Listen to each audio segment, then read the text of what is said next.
On the global stage, the Circuit of the Americas came in with a big splash. Snagging events for multiple major series, it quickly established itself as a major force in the North American racing scene.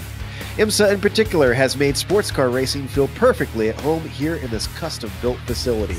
So with 3 classes set to tackle 2 straight hours of competition, we are in no doubt in for plenty of action.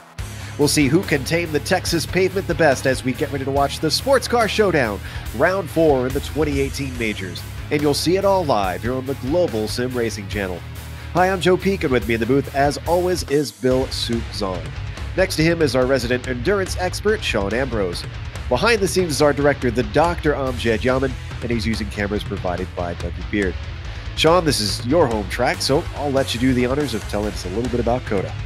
Yo, the stars at night are big and bright, deep in the heart of Texas.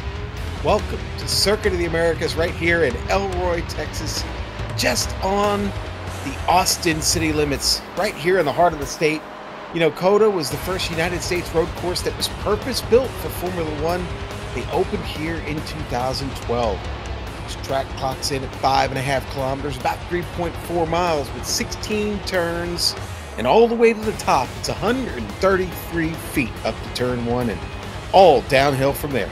This place was designed to replicate several tracks, including Silverstone, where you can see the Maggots Beckett's Chapel sequence, look out for that today. And, you know, it encourages drivers to follow multiple racing lines. Why? Because it's really wide. It's really big. The track was deliberately laid out with all of these wide corners. The S's in turns 6 through 9 will be especially tricky through there. You got to really watch yourself. Incidents will be at play, so be careful. The long backstretch is going to provide a number of great passing opportunities. But let me stop talking. Let's hop on board, take a ride around Circuit of the Americas here in Austin, Texas for a GSRC lap guide.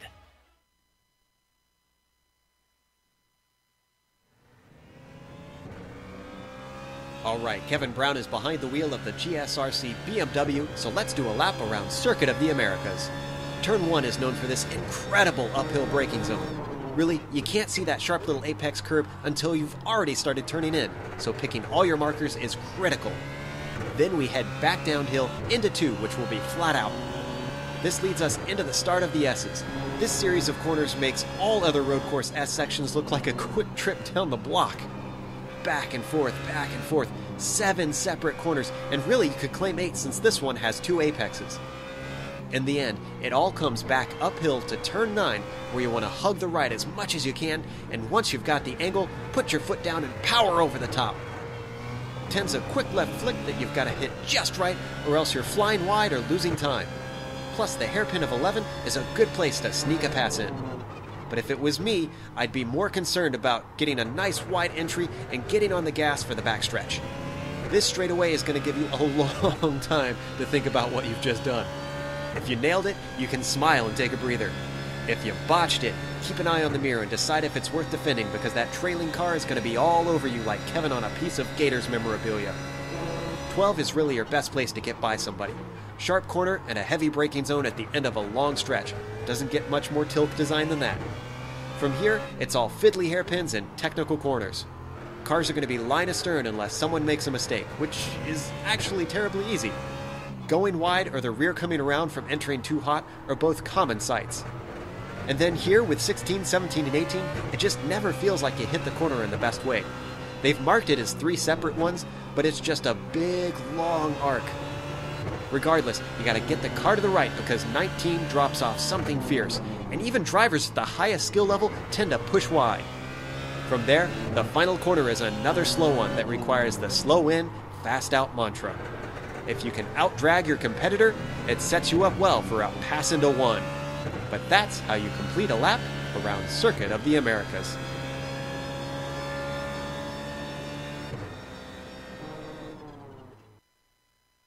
Quite a few corners on this track for drivers to try and memorize, almost enough to make you forget a few of them.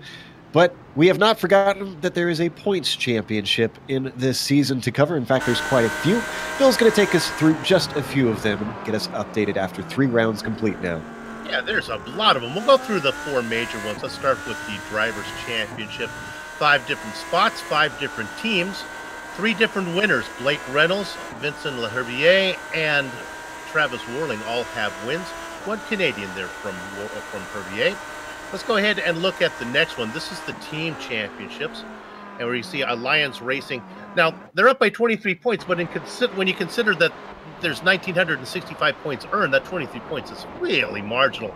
Their cousin team, Alliance Evolution, sits behind them, riding shotgun, finally starting to get things going their way, is now sitting in 3rd. All those teams holding station, though, from last time. Let's go ahead and look over at the Pacific, at the Sportsman's class. No winners, no top 5s over here for these guys. Mark Redeker leads the way, and again, 1 Canadian down there with Fran Caponti. Then finally, over to the one that I enjoy, because it's the one that I would sit in. This is the Legends division. Jimbo Pfeiffer doing really good in that one. Brian Barnes also well. Now, the only driver with a win down there is Mark Herzog, has picked up 1. So really close in that one as well. So there's your 4 major championships. And if we get a chance later on, we might cover a few more throughout. We're waiting for the warm-up to finish.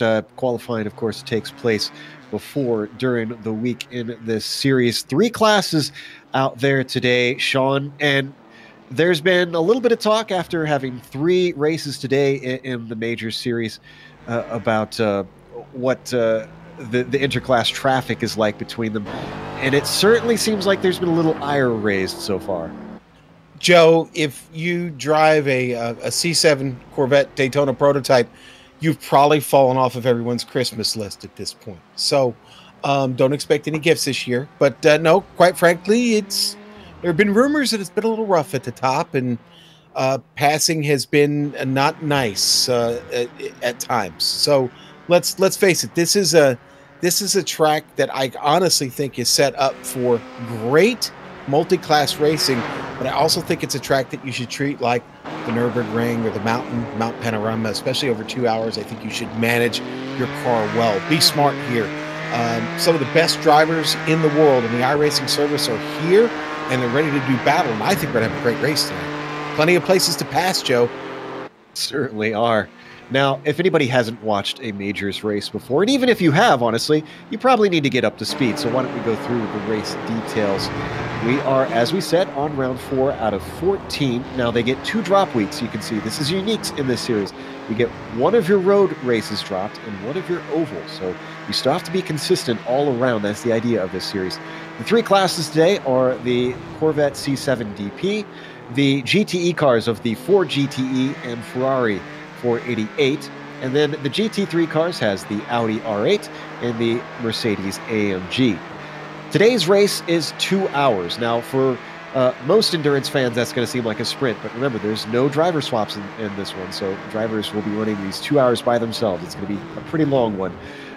There is open setups on all the cars and no fuel restrictions, which means you can expect at least 1 stop in the 2 slower classes and 2 for the DPs. Now, the big one, Bill, at least for me, is we have an incident limit at 42. Now, that sounds like a lot, but I am almost certain that we're going to see at least a couple DQs today. Yeah, because this is the type of track where you can pick up incidents without it really slowing you down. There's a lot of big runoff areas.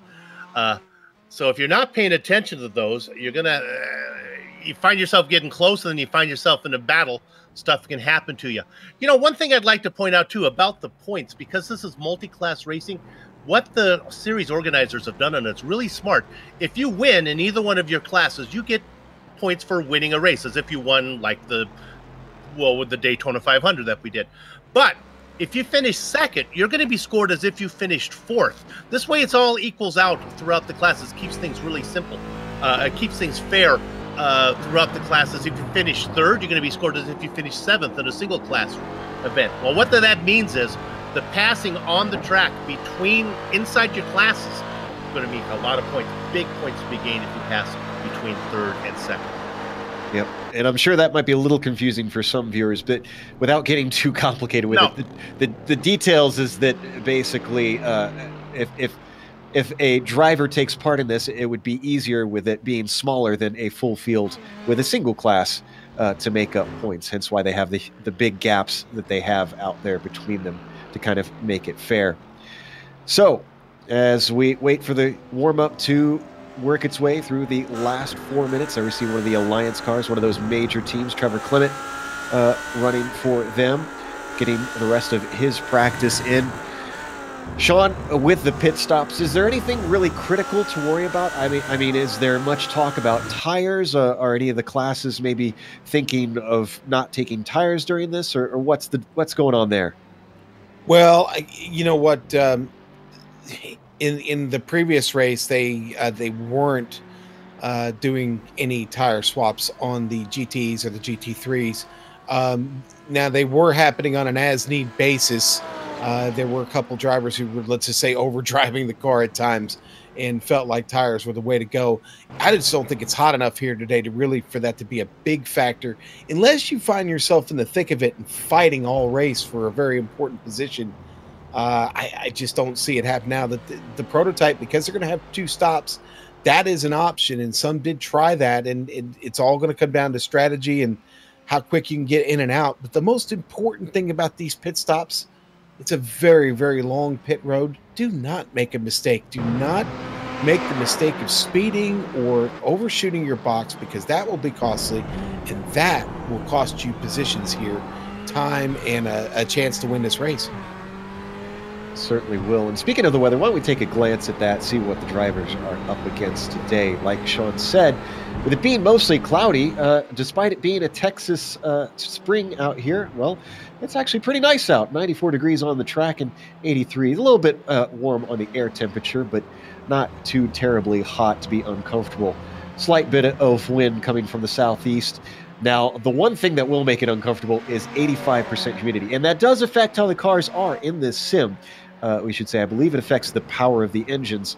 Basically, anything that the weather, other than the rain, affects the cars in real life, it does affect the cars in the sim. They do go to that detail in iRacing. As we take a look at Ray Partridge for the Dog Bear team, working his way around the infamous turkey clone that they have on this track, and then through the penultimate corner. We were talking about this one, Sean, about that second to last corner, how that one might sneak up on a few people. It might, Joe, and as you were talking about how much you loved it, it's really it's a high speed corner, and it requires care. And and then I mentioned to you the hardest part for me was getting out of turn 18 and getting the car back across the track for what you said is really kind of blind right there to the left. So yeah, it presents many challenges, and because of its speed that you should be taking it at, a lot of time can be lost there, and you can certainly open up the door for your opponent because, hey, off to the right, just outside of that turn, there's plenty of runoff. You can go out there for a picnic if you want. Don't want to waste too much time sitting down to eat, though. Now, the last time we had a multiple class sports car race here in the majors was on the first round at Daytona, actually the second round, I think I should say, when we had the old cars, the Audi and the Nissan. So a little bit different than what we're seeing today here, Bill, but we got a bit of a taste from that to kind of on who to watch in this sort of setting, because it's a very unique style of racing that takes practice not just in the cars, but among the other classes. Yeah, I know who to watch, but then there are the cases when, my goodness, who is this guy? Let's talk about the pole sitter in the GT3s, Bobby Zelensky. Right now, he's fastest in practice in that class as well. There's a name I honestly do not know.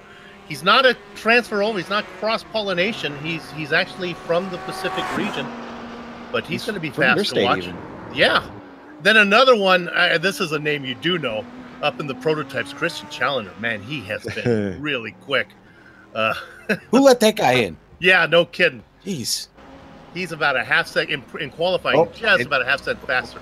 And he just took the top time, the fastest lap. There you see it now in the warm-up. Now, again, this doesn't count for anything other than really giving us a clue about who to watch. And we already knew that we probably needed to watch Challenger, but wow, he and Fleischle are going to have a real ding-dong battle, as now it looks like the checkered flag is out on warm-up. So we're waiting for that to finish so that we can go to the grid.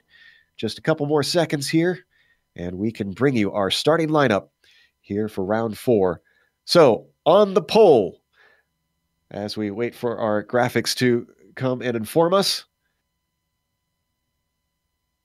Oh, it looks like we won't have it. And unfortunately, mine is actually, here we go. Okay, now I've got it in order. Christian Challenger is on the pole. Jason Fleischle starts in second with Scott Corbin in third. Then the back of the second row is Lionel Callisto. Cameron Dance starts in fifth with Elliot Mimi in sixth. Ryan Worley starts in P7. He's followed by Gary Larson in 8th, Kevin O'Keefe in 9th, and Lawrence Thomas starts in 10th. Behind them, it's Gustavo Gianfarini in 11th. Michael Thompson starts 12th, and then Wayne Hutchison in the unlucky number 13. Richard McClure will be P14 at the drop of the green. The Sim Pits Sean Cole starts 15th, and Nick Kuhn rounds out our DPs at 16th. Bill? Then you got the next row filled up in the next class, the GTEs by Steve Driscoll, and the man who can do no wrong in my eyes, Richie Hearn, the former IndyCar driver. Patrick Fleming and Matthew Thornhurst are in 3 and 4. Brian Bennett and Kane Lasky are the next 2 drivers.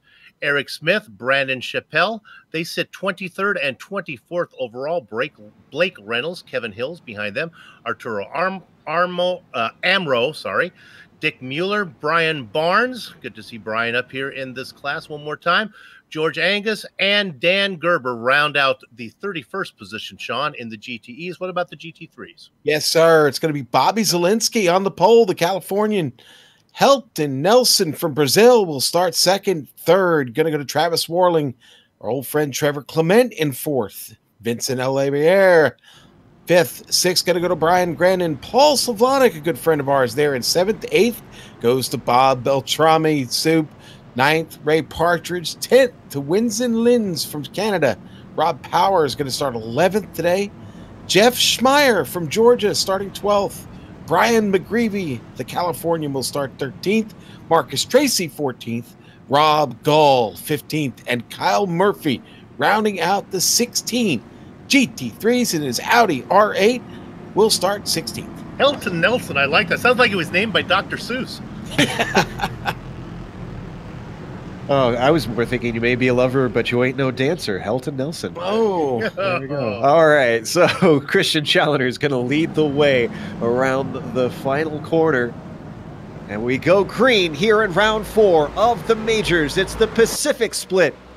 And he gets a great run on the field, already leaving Fleischle behind.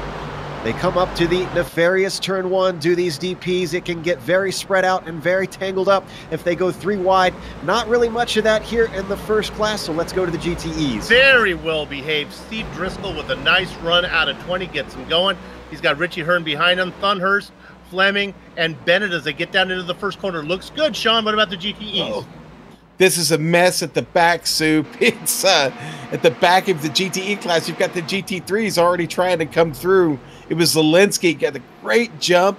Helton, Minardi, Nelson following, getting a run at him here, coming down the hill through the S's.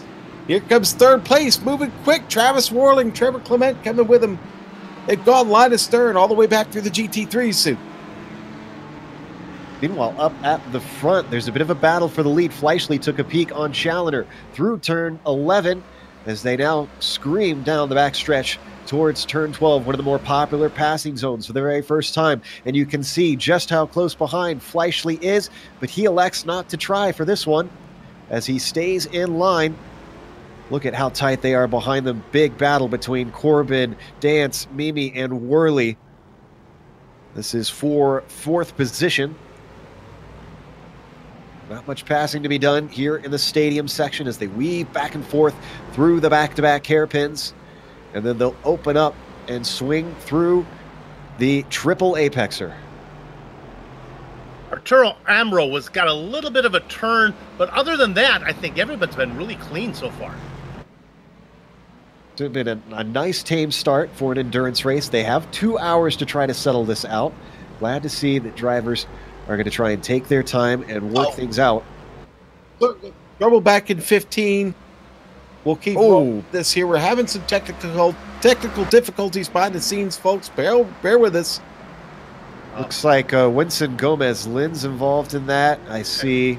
And Helton Nelson was involved. Remember, he was running up front. He got caught up in an incident. Yeah, looks like that started with him being tipped around by Brian Barnes, who was actually run into by Trevor Clement. Yeah, Clement really was, I don't want to put the blame, but really he was the guy who started it in the yellow car, got into the back of Barnes. Barnes then got into the back of Nelson, and all heck broke loose. And actually, Clement continued to have further trouble in that penultimate corner as he went way too wide on the entry, unfortunately, and went off track. He has since come into the pits. He must have some sort of damage that's hurting the handling of that car. That has allowed Zielinski to get away, Joe. Zielinski all by himself up there, now chasing the GTEs in front of him. But it's put quite a gap between him and Travis Warling, who is on the chase. Certainly is. Apologies that we're not able to get that up for now. We'll try and get this sorted out, but we'll keep you updated on what's happening between the classes. I tell you what, the top of the GTEs are really being dominated. Steve Driscoll spreading away by 2.8 seconds. The next in line is Richie Hearn, and then you've got a whole string of cars, Bill. Yeah, well, Driscoll was obviously the fastest in qualifying all week long, but yeah, he is really showing what he's got. He is out by 3 seconds on Hearn. Then it's a battle of Hearns, Thunhurst, Fleming, Bennett, Lasky in there. They are nose to tail. Even Eric Smith and Blake Reynolds. Yeah, any one mistake is going to send someone tumbling down the order in this group. They are heading their way through the triple apexer right now. Up at the front still, Richie Hearn in second in that GTE class. We talked about all the points that are up for grabs, so there you have it. Hearn's sitting in second, but he's only a few seconds ahead of falling way back to would be about 8th in class. There we see Richie Hearn and just how many cars. Look at that down the front stretch. The whole trail of them. Now they're starting to split a little bit. He and Thunhorst both getting away from the cars behind them. So it's a bit of a gap back to Fleming as they weave around that first corner and plunge back down the hill into the S's. Behind him, he's got Brian Bennett hot on his heels.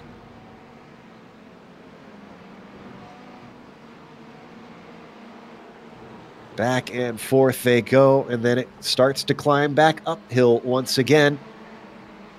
And I know you were joking about how much I loved, or really, I know that was sarcasm, but don't love that corner. But that one right there, coming up the top out of the S's, turn 9, I think it is. That's one of my favorites, Sean. One of the good turns on this track.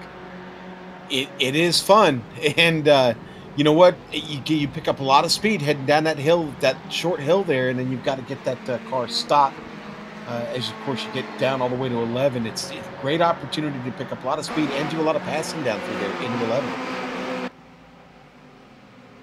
Up at the front of the GT3s right now, it might look like a close fight, but it's not really. Bobby Zielinski has gotten ahead of one of the GTEs with them being so close on pace. We're going to see some intermingling between these two slower classes.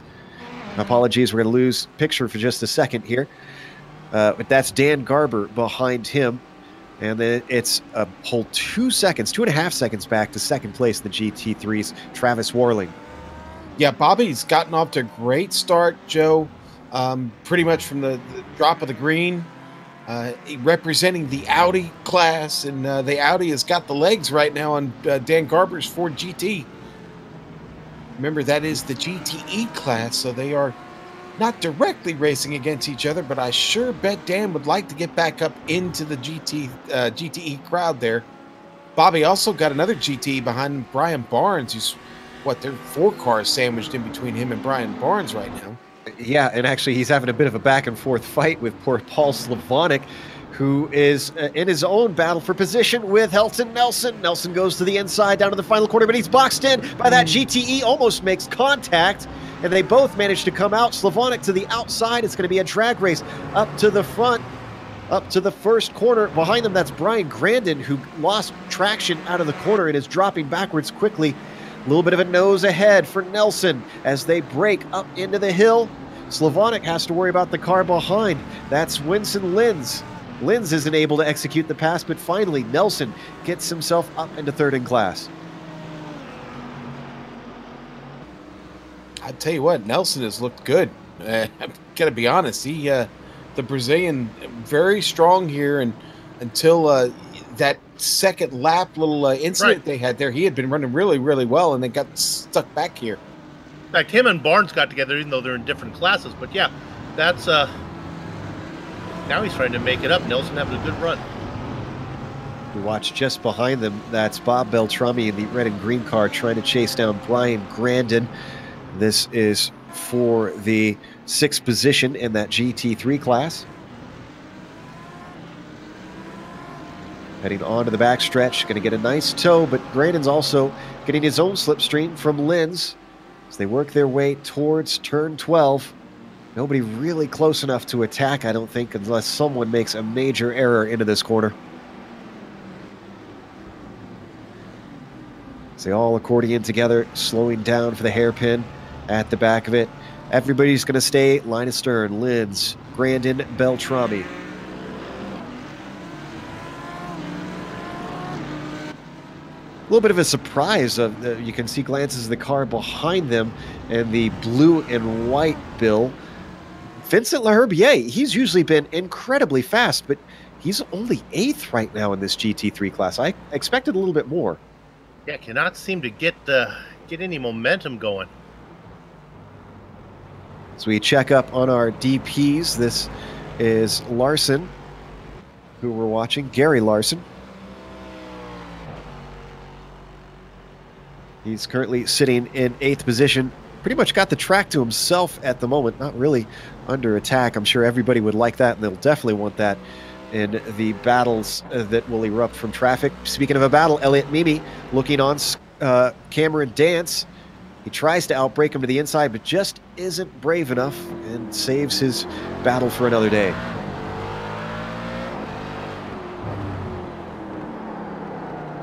As we ride on board now with Mimi, staying tight to the tire tracks of Cameron Dance.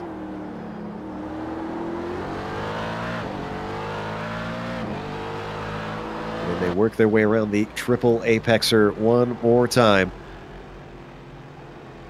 A little bit farther back, nice close battle between Gustavo Cianfarini and Richard McClure, also in this DP class. This is for 11th.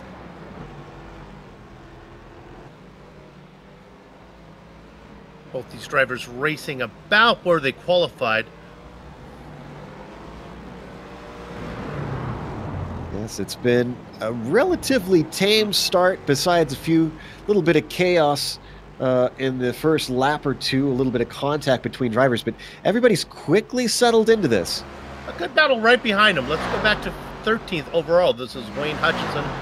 Lawrence Thomas trying to run him down into the first corner. Not going to get there. Nice 3-car battle. Watching the whole thing. Sean Cole, in fact, going a little bit wide into one. That was Thomas, and I'm sorry, that was Hutchinson. Thomas had a shot at it, not going to be able to finish it up. Not going to lie, I really like Lawrence Thomas's paint scheme there. That is a beautiful looking classic Miller paint on that DP. These three very close together out on track. And do my eyes deceive me? Is this a new development? Is Sean Cole now part of the Elite West team? That's what it says. I wonder if I just hadn't noticed that this whole time, but glad to see him on board, one of the major players. Should mention that there are 2 splits. It's not easy to get to the top split here, the pro split. Absolutely. Meanwhile, Sean down to the GT3s. Nice little battle for fifth. Top of the hill. There we go. Wins and Lins. Brian Grandin. Grandin on the inside. He's going to get it. And that Audi gets past the Merc. Screams down the hill. Nice pass there by Brian Grandin. Uses that front straightaway to climb to the hill. Gets some grunt out of his Audi. Gets past, gets through. The S is clean. Wow, that Mercedes wins it really slowing down. Now he's got to worry about Vincent Laherbiere. He is now starting to make his way up through the field here, Joe. And on screen, as we were hearing about that, we were watching the battle continue between Thomas and Hutchison. This is down in 5th in the GT3s that we were talking about, that battle before. And it's still going on behind them as Lynn and Grandin are going at it. There, we can see it on screen now. Coming onto the backstretch, ducking out to the side. I'm not sure if that was wheel spin or what from Laherbiere. This is going to allow Bob Beltrami to close in on those two.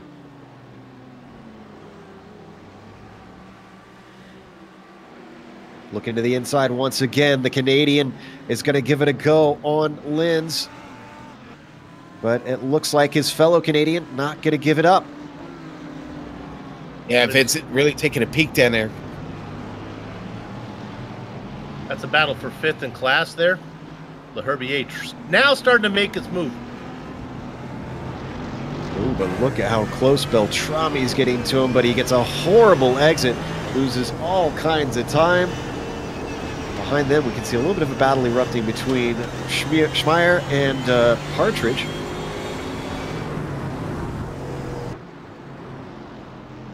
Also, apologies if the information that you'll see on our screen isn't as helpful. We unfortunately had to resort to a backup overlay as we were having some technical problems with our usual overlay for this multi-class series. So we're unfortunately only going to be able to show you the overall on screen, but we'll try to keep you up to date as we watch Laherbiere try to send one in one more time. Oh. Ooh, we got to get him on the inside there. Nice move. Make it stick. Great stuff here in the GT3s. Just goes to show, like you were saying, Bill, that every position counts. We do still have an hour and 46 minutes of this left, you know. Yeah. You know, that's what I was thinking about a bit before when I was looking over at the time. It's thinking it's only been 10 minutes. Still quite a bit of racing left in this. As we jump up to Richie Hearn, who is second in the GTEs. Remember, there was that long train. Well, Hearn started to stretch it out a little bit. In fact, the whole train is kind of expanded like an elastic string. Not nearly as tight as it was before. Closest fight there we see on screen between Bennett and Fleming. This is for 4th and 5th in the GTEs. Coming up to that last corner, Fleming doing a great job coming out of the penultimate turn to get himself a little bit of space. And while normally turn 1 would be a good place to pass, Bennett much too far back to try and attempt something this time. So let's head over up to 8th overall, Bill. That seems like that's a good battle. This is really heating up right here. This is Rutgers Kev in 9th position, trying to run down Gary Larson. Heading over to the far side of the track, and as they break for that turn 11, sorry, I couldn't resist. Larson's going to lead him through. I didn't want to go there. Oh, O'Keefe is right up behind him right now, and the slipstream should give him an opportunity if he wants to be aggressive into 12. He's going to duck to the inside, but O'Keefe thinks better of it. This has been going on for a while. I'm not sure if Kevin's actually going to make the move or is he going to sit back there for a while longer and wait for Larson to make a mistake. The thing that we haven't paid close attention to so far is how the different teams are doing in this one. It's been a little bit harder to track since we've got the 3 classes. We have seen a couple of the Alliance drivers, but they haven't seemed terribly dominant this time through. We're not surprised to see not many of the ride-in shotgun guys, since they're a little bit more of an oval group, making a major force in this one. Yeah, most of them made it down into the second split, Joe. I was talking to Adam Young before we got started for the broadcast today, and he said, yeah, most of them were all over there. I think we only have 1 here or 2. I remember seeing at least 1 pop up on my screen, and very easy to spot their paint schemes. Blake Reynolds is here. Ah, yes, that's right. Makes sense. And even he complained that he's on a bit of a different wheel right now, since I think he updated his setup. So we ride on board with Richie Hearn for Elite West, looking back at Matthew Thunhorse trying to take that spot away from him. So Reynolds said that he was going to be a little off pace, but off pace for Reynolds still blows doors on me. He's sandbagging. Did you see the wheel? Did you see the wheel he got? I did. It was certainly an upgrade compared to what he had. So I think he's going to be okay. He'll figure it out quick. Can't remember who said it, but I think they summed it up best. They said, plays the world's smallest violin. So, yeah, we're so sorry for you, Brian. Blake, I should say. There we see the ride-in shotgun driver in his own little battle. 23rd overall down in the GTEs, 24th actually, as he rides behind Eric Smith. And this train continues. Try as I might to find an actual on-track pass there. Boy, they are just racing in line right now. Early days, I guess. Well, Soup, I think some of them realize, you know what, I'm racing a little bit too hard right now. Maybe I should take it a little easy. Well, I was about to ask Sean, do you think maybe it's just the track? Do you think it's making it difficult to pass? Because we've seen that before with the GT cars around here, that sometimes it can be a little of a procession. Well, yeah, okay, so it is turning into that. But, again, there's just so much time left here in this race. Right now, that I think they've got to settle down. They've got to race to the pit stop, race the track right now. Let it come to you a little bit here. But watching right now, Paul Slavonic, and just in front of him, George Angus had a moment in his GTE. And Slavonic and Warling trying to get through there. This is a great battle here with Angus leading Slavonic, Grandin back in there in the heavy air. Angus is in a different class, we should point out.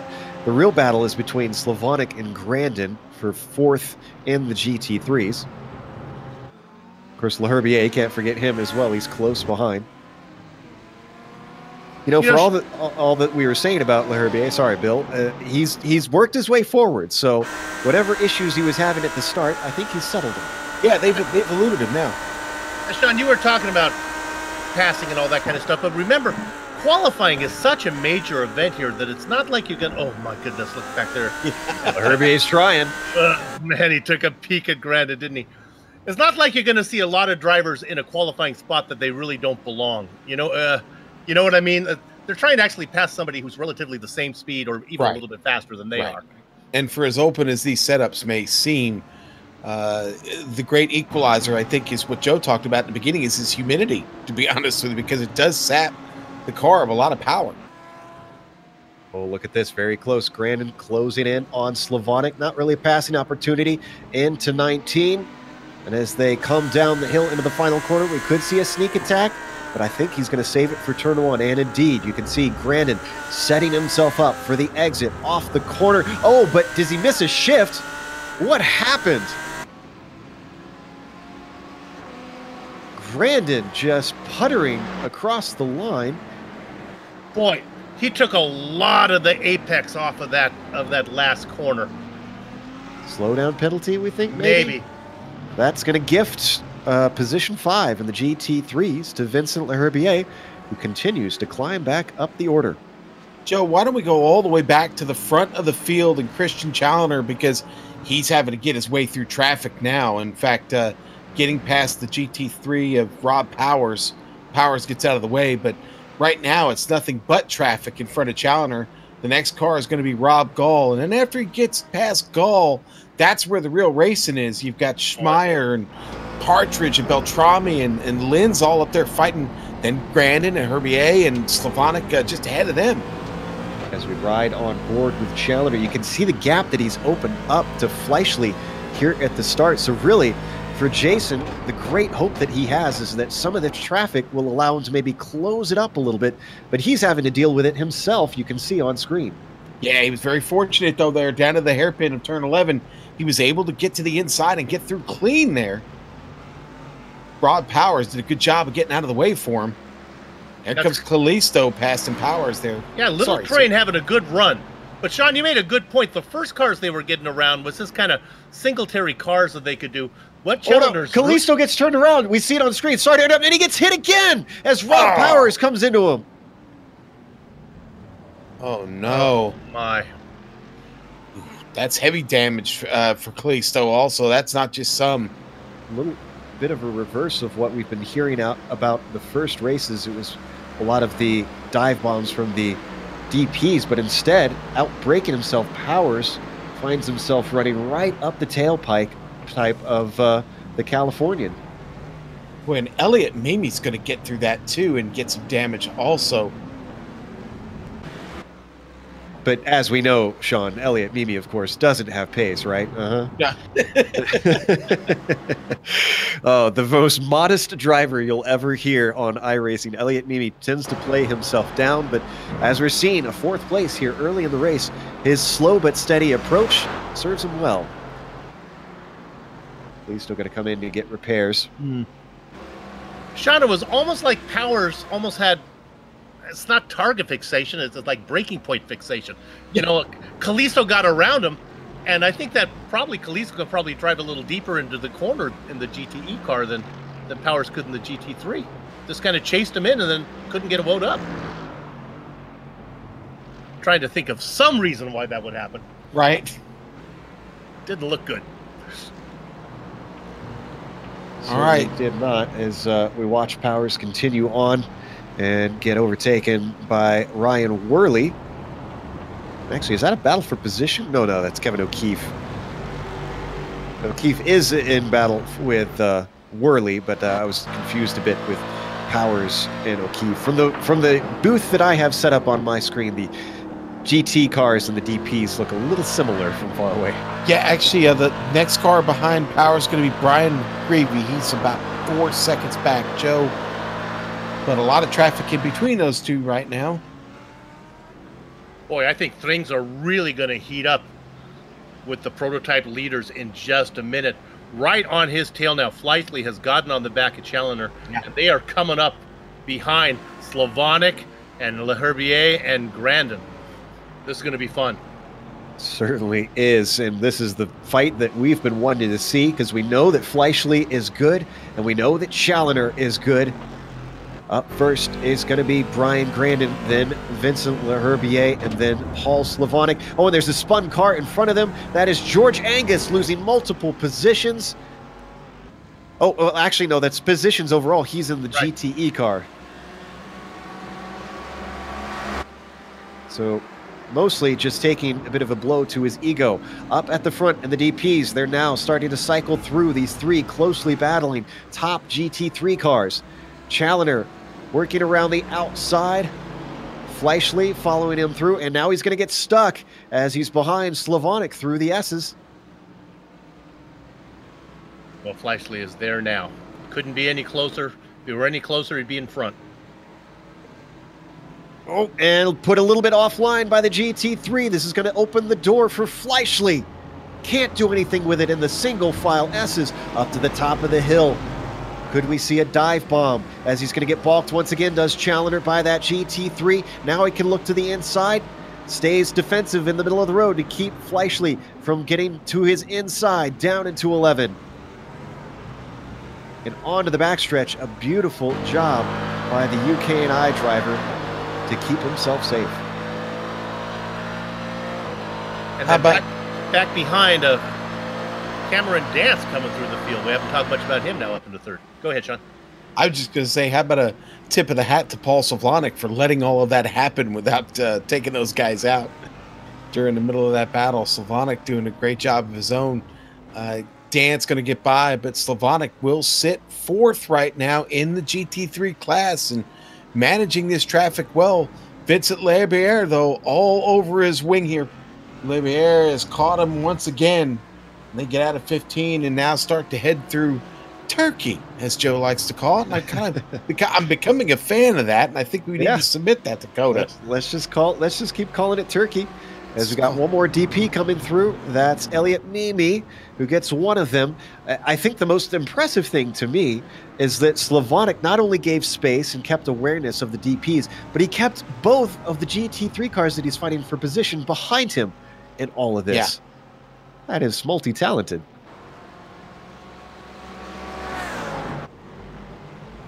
Up at the top, I think we might have a battle for fifth.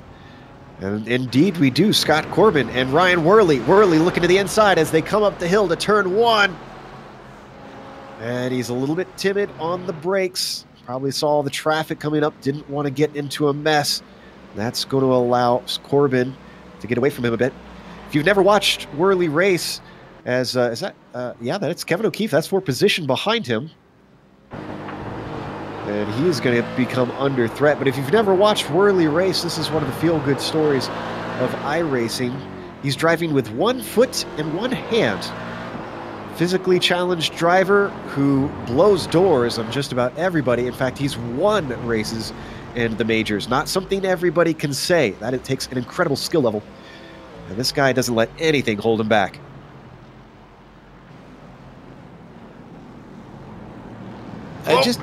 Just absolute craziness going on here. Well, one thing that'll hold him back is getting into the back of Scott Corbin, as I think his nose gave him a nudge, and that brings these three all right line of stern amongst each other in the battle for fourth. Mimi up at the Corbin up at the top. Mimi sandwiched. Worley sandwiched in the middle, and another bump there. This time, Kevin O'Keefe gets a tap from Wins and Lins. He's got that battering ram. Wins and does that Mercedes. The thing is a tank. Yeah. Just wants to get out of this mess of DPs because now he's got Gary Larson behind him. Larson's going to sneak through before. Don't need to go there. I just make a shout out that Leherbier made a real stab at Slavonic, could not get around him. Those three guys still race. 1, 2, 3, and the more prototypes are coming. So we continue to watch Slavonic down here, and he's very much under threat as Leherbier looks to the inside. Gonna break deep into turn 1, but can he get it around the apex, or is he gonna shove him off course? Gives him just enough space. Great move by the Canadian to overtake Slavonic. Oh. Now that that's happened, let's finally try and get a little bit of the GTEs, because we really haven't shown a whole lot of them. Starting up at the front, because he hasn't been shown hardly at all. Steve Driscoll has just been dominating over there. It's a name we know, but haven't really shown a whole lot of Steve in this series. And, well, the driver from Indiana certainly seems to have a handle on this middle class. 5 seconds up on the crowd. Hearns was starting to run away from Matthew Thunhorst, but Thunhorst ran him down for second and third, 18th overall. And yeah, not a whole lot of close battles. No, and then not that far behind. It's Fleming and Bennett and Lasky. Everyone's just sort of spread out by about half a second, 0.7 of a second. So they're close, but just not really close enough to be thrilling.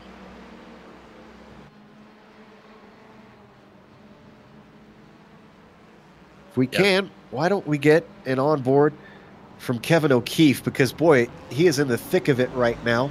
I want to see how he handles this and how the cars ahead in a battle in the DPs do. Ah!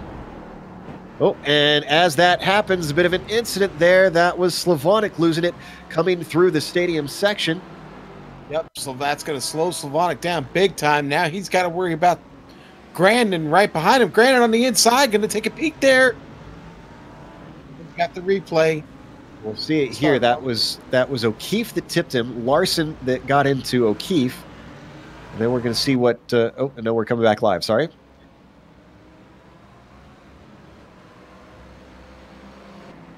Let's hop on board Jason Fleischle instead as he continues to try to chase down Challenger. Let's watch the master at work.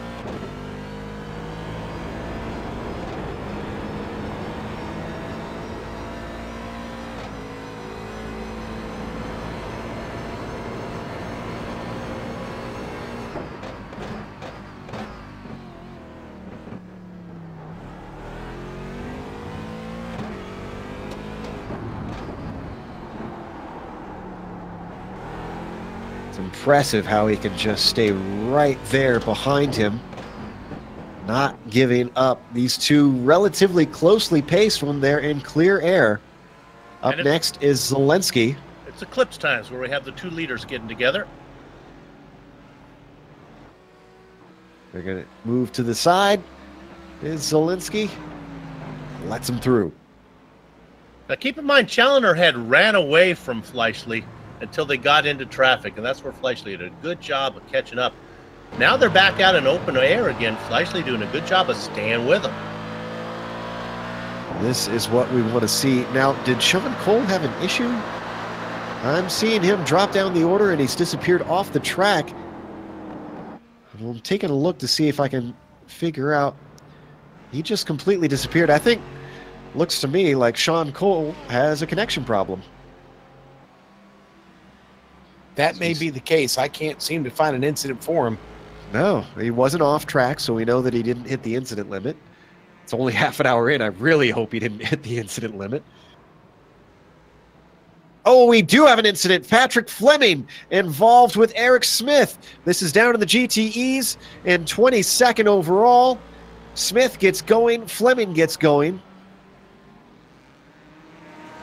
We're going to see if we can get a replay. They were actually almost 3 wide going into the corner before this. It looks like more connection issues as Fleming was stuck in the middle of Smith's car.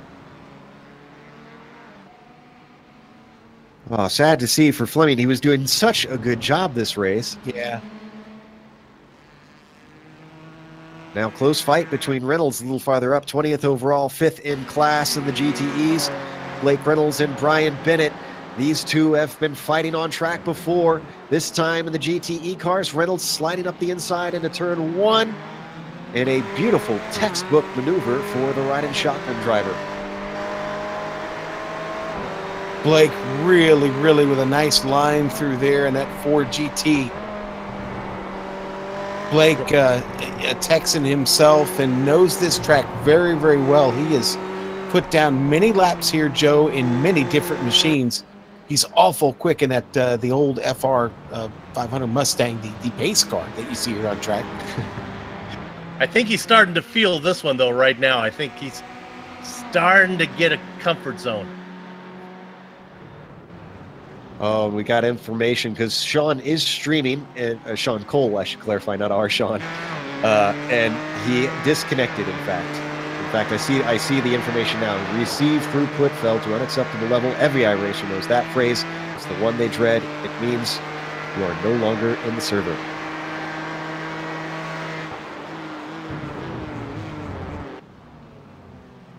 So, we are 1/4 of the way through this race.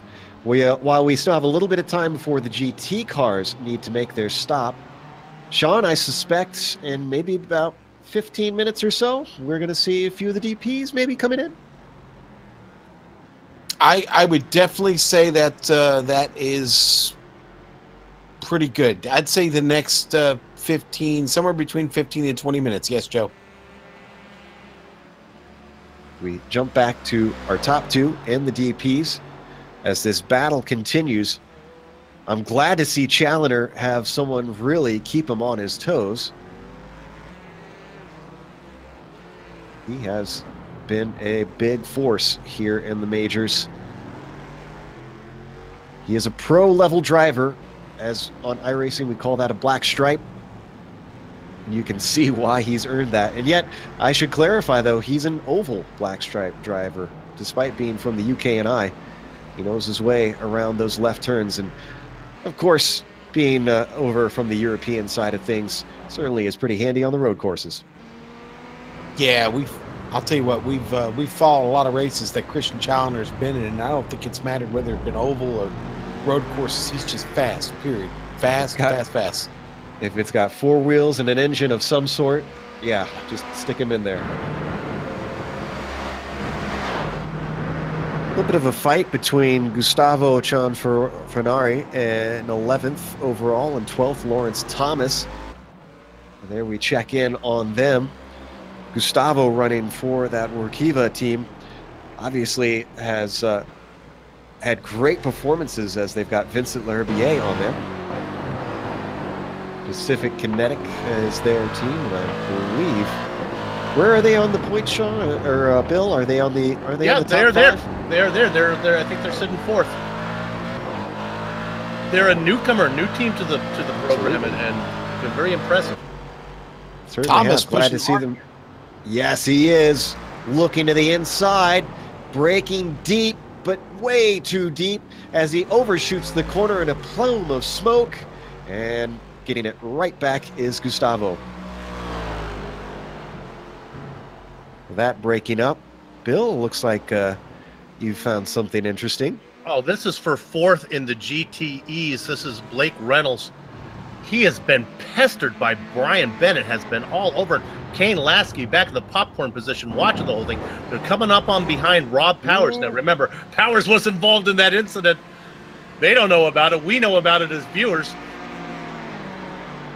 Look at the toe that Bennett's going to get off of Powers. He's going to try to take advantage of it. Not going to get there. And remember, we saw Blake, as he locks him up just slightly up into that corner. We know that Reynolds recently overtook Bennett. Right. So these two must be very close on pace because he hasn't dropped him and already starting to pressure him back. They would admit they'll be coming up on the back of Brian McGreevy. They're going to catch him kind of at a rough time here. Let's see if they can get out of 8, maybe make the pass before they get down into 11. One thing I love about these GTE cars is they don't have anti-lock brakes on them. You'll see big lockups from these cars into the corner. So this takes a very controlled driver as Reynolds both defends and attacks on the inside trying to overtake a lapped car and fend off Brian Bennett. Successfully does so, but Bennett, Sean, is going to get a huge slipstream. Yes, he is, Joe, but that's not the only battle I'm following, because Worley and Corbin are going at it. We got to pass on screen, though, because I think Bennett's going to get it done if he can just get the exit off the corner. He can't quite. Reynolds is fighting back as the track switches back into a right-hander. Reynolds isn't deep enough on the brakes, but he comes back in the second half of the corner, almost gets into the side of Bennett, and now, finally, as it turns back to the left, Bennett completes the pass. Or does he? Oh, Reynolds man. Back at him. Jeez. Now it's done. I'm certain. Is it? Wow, Bennett had to work for that one.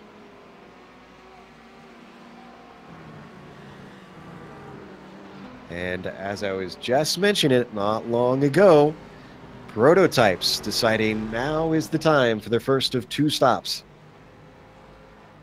You can see an hour 20 left. That's, boy, I hate to do math, especially when it comes to minutes, but that is the 1/3 mark, right? Correct. Go an hour 20, then you get to 40, and you're home free. 2 stops would split it into 3 sections. So yeah, 1/3. Who says we can't do math on GSRC? Well, that was scary. Now, my data tells me we can do about 28 laps in the DP, so we'll see who wants to try and run it all the way out.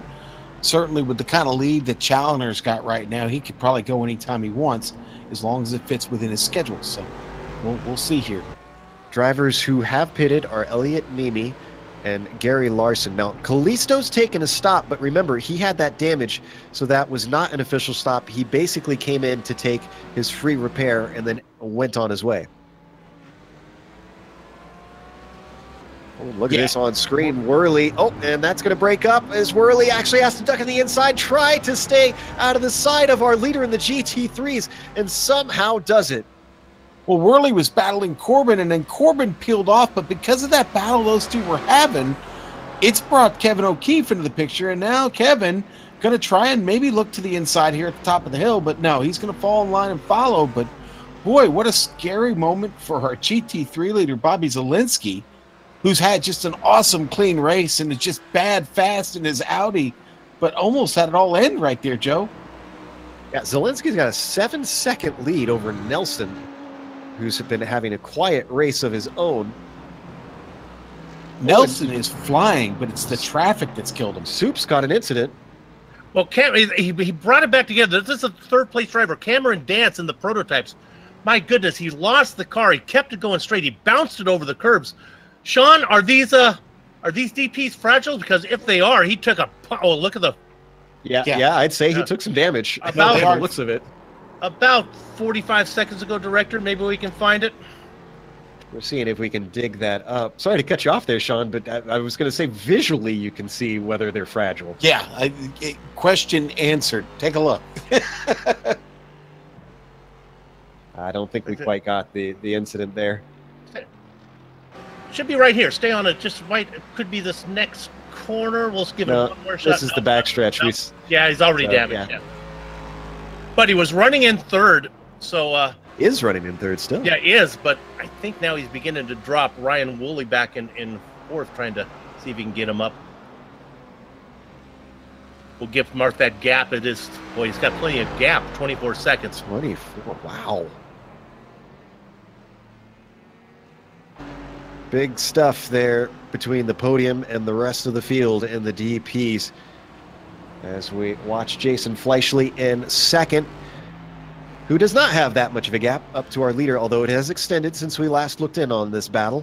1.8 between Challoner and Fleischle. Brian Bennett. Oh, and Brian Bennett having a problem. He is off track in the hairpin onto the backstretch. In his battle with Reynolds, Reynolds sends him spinning. Yeah, for right on board, you get a sense of how quickly it happened. And you watch Kane Lasky, Sean. Lasky basically parks the car and waits for stuff to get sorted out. And there, well, look at how much smoke was there. He really couldn't quite see what was going on. So that cost Bennett a number of positions. He now is down to 6th, unfortunately. Though his car is still going.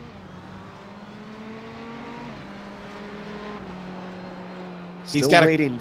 Oh, go ahead. I was just going to say, he's got a crowd behind him, though, chap. Or Richie Hearn. Richie Hearn has had issues. This is with another car. Oh, no, it's Brian Grandin. And Hearn takes a huge tumble. I have a... Sean, maybe you better talk about this one. Brian, you got to keep it locked up. I don't have many pet peeves, many things, but this one bothers me. I know it's hard. You're stuck there in the middle. You want to get your car off the track, but... Oh. Yeah, and he had more room to back up. Wow. Brian Grandin in the GT3 class. So not even in the same class as Richie Hearn. And you could see the number of over and unders that we saw Richie Hearn. I think, was that his teammate, actually? Both Elite West? Boy, I think... Yeah. Well, I know that Richie is a driver coach.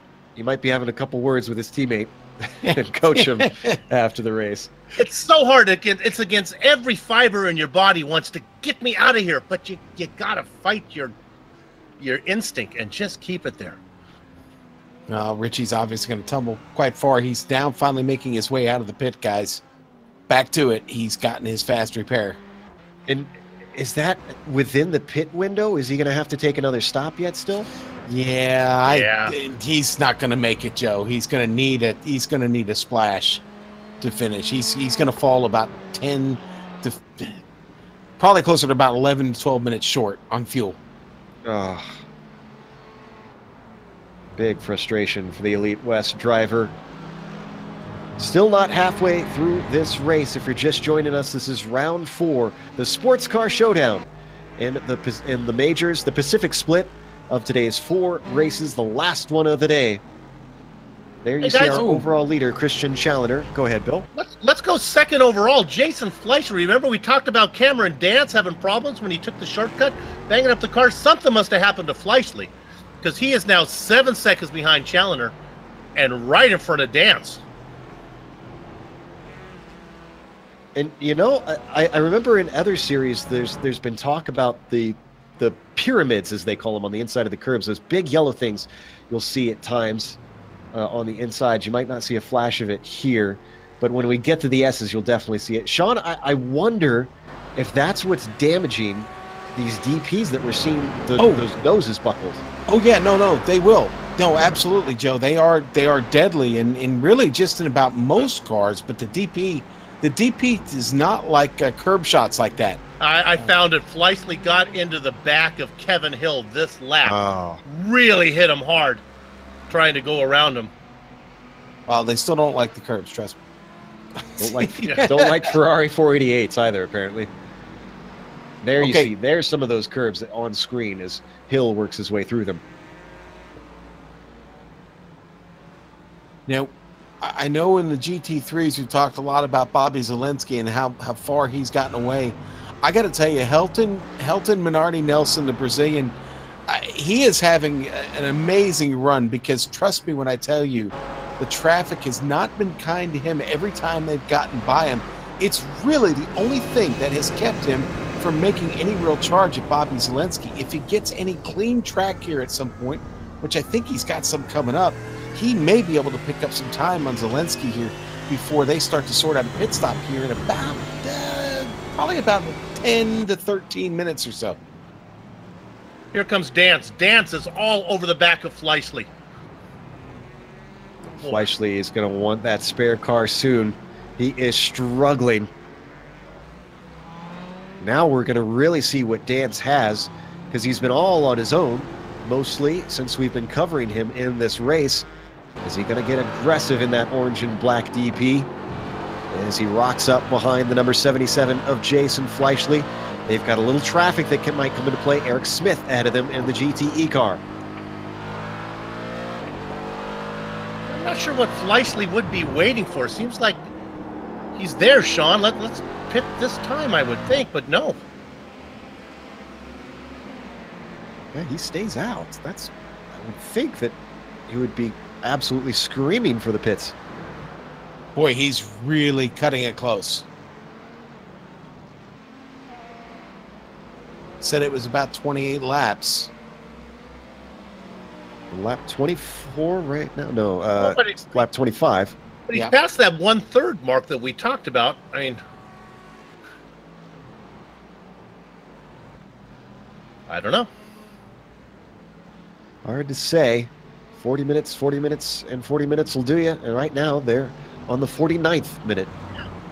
As he gets more traffic with George Angus up and over 10 and 11. Dance is close. He takes a peek. Comes back to the racing line. Oh, it really gets ugly. This is Gall and Linz ahead of him now. Well, they certainly have a little bit more horsepower down the straight, so they can get these guys with ease. I don't think they should interrupt them. Got them both. Down into the braking. Dance held up a little bit in the braking zone. He's going to have to be offline, but Fleischle left the door open, and still Dance is not able to waltz through. Just going to let that one hang there for a second. I wanted to let the crowd react. Let it breathe. Let that one breathe a little bit. And they get by our GT3 leader. Or no, excuse me, that's Ray Partridge. Painted similarly to our leader. It's good we get to highlight some of these other drivers that are coming up on a battle. Well, it's not even a battle. It's Chappelle and Beltrami. Yeah, this is... actually, yeah, they're in different classes. Yeah. That's Beltrami just simply getting lapped by more cars. He's really not doing too bad of a job sitting 7th in his class right now, but he's got nobody around to battle. He has gained 3 spots, or 3 overall, one in his class. He qualified in 8th, and you know the Mercedes actually looks really clean. I got to say, so far he's done a pretty good job of managing the traffic. He's just got the disadvantage of not being able to chase anybody right now. He is being chased by Ray Partridge, who is still turning some pretty good laps, but both of them going to be looking at a pit stop here pretty soon. Now, we've jumped back this battle for second because I'm looking through the order. We really don't have any close battles in the field right now, except for this one. But you can see the traffic playing havoc with these two, because that was Brandon Chappelle that we were just watching before, who split them up. And Dance, I'm telling you, he's just getting crushed every corner entry. Whenever he gets the corner entry, he seems to be making the pass. Fleischle seems to get it done. He can get a nice wide exit through the corner. Dance always seems to have that tight entry because there's a car on the outside of him. Now, let's see what he can do. They're not out of it yet. They've still got more drivers, Hutchison and Bennett, up ahead of them. They're coming into the twisty stadium section.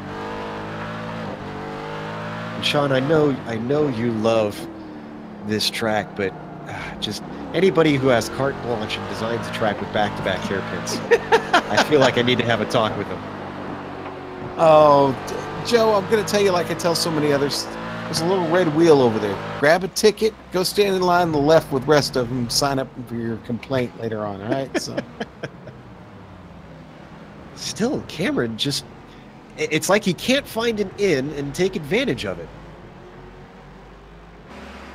Hangs behind him. We've seen mistakes from Jason, so we know the opportunities have been there, but for that orange and black machine just has not been able to get by. And this is a battle for 5th in class that are coming up on between Bennett and Hutchison. So these guys are fighting too. Behind them, we were noting Beltrami being all by himself. Well, that 7th place looking a little bit more threatened because Ray Partridge in that Sarge's place Mercedes is right on top of him. In fact, he's getting very close now. One would say maybe getting a little friendly. Yeah, Ray, you know what? And again, I said it. Ray was turning some pretty good laps himself, and a little persistence there, and Ray is now all over it. That's Ray Partridge behind them. I catch flashes of Fleming that almost gets into him, not Ray Partridge. 4-row lockup there for Fleming. That was not any fun. It's a good thing he didn't get into these two. Would have made for a very unhappy Partridge, who's looking a little bit happier as he sticks his nose in. Down at 11. And it's going to be a drag race down the backstretch. Well, he got that. And Dance finally, when you're looking at that, Dance finally gets Fleischle. We'll stay on this.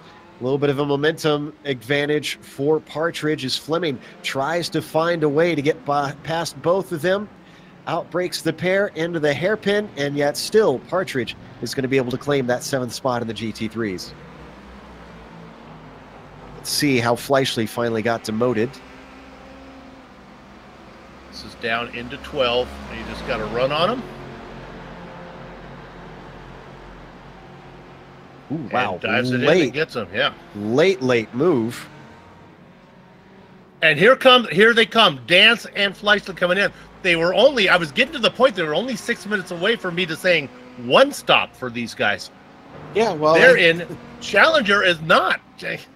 They tried to get in that window, and Challenger's going to be real close. I still think they're going to come up short here, Sue.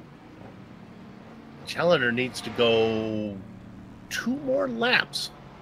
I don't think anybody's going to be able to make it on a 1 stop in the DPs. Certainly not these two, as Fleischle and Dance would have to have a 5-minute pit stop to be able to get to the end. It would kind of seem pointless for Christian to even think about it since he's dominating the race. Oh, and did Fleischle got out first ahead of Dance, and Dance is still stationary. Now Dance is getting out. He took tires. Oh, well, here's what's weird. I'm seeing a 2.3 second stop for Dance, and I know that's not correct. What happened with Dance? It wasn't in there for 15 seconds extra, I don't think. Just a slow stop. Oh, and Dance makes contact! That was Dick Mueller. Oh, no. Dick running at the back of the GTEs. I think we're looking for a replay. Here we go. Well, I'm going to come to defense of the slower car. Dick looked like he was keeping the car going straight. Yeah, well, no, I can't fault Dick here. This is what we've been hearing from a lot of drivers in the other races. The DPs have not made friends. And actually, I think he had to cut the course because of that contact. Hearing that old hated phrase, might have been a little bit of net code. Go ahead and block that one out.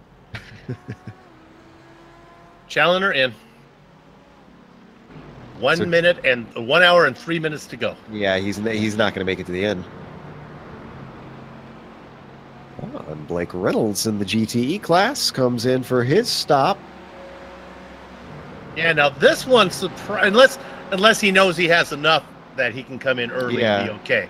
Yeah, just an early strategy for the ride and shotgun driver. Going up, taking tires. Same with Challenger. So we watch his pit stop be completed. Ryan Worley comes in on the same lap as our leader. Remember, he was chasing Fleischle and Dance, but Fleischle is clear by. What about Dance? He had a slow stop. And Worley's still getting to his stall, so yeah, Dance has this easily. However, Elliot Mimi is now past Worley. Were they in that position before? I'm wondering if Mimi jumped into the pits. Oh, guys, a big moment for Fleischle right next to Witz and Linz. Those two made a slight bit of contact. Fleischle gets washed all the way out. This all with Challenger right behind them. Well, how did Challenger come out behind him, actually? Did Challenger have a slow stop as well? Challenger stopped 25 seconds, Fleischle 16. Challenger took tires. I wonder if that was the difference, or maybe Challenger filled up completely with fuel, and since Fleischle stopped a little bit earlier, maybe he didn't have to fill up as far? Yeah, if you're going to two-stop, there's no guarantee that you fill it up all the way. He could short fill. Take a longer fill next time. Well, whatever the case, the pit stops now have left Jason Fleischle, our leader, and the DPs, Challenger, slotted back in a second and hot on his heels. Cameron danced well behind them with a very slow stop in third.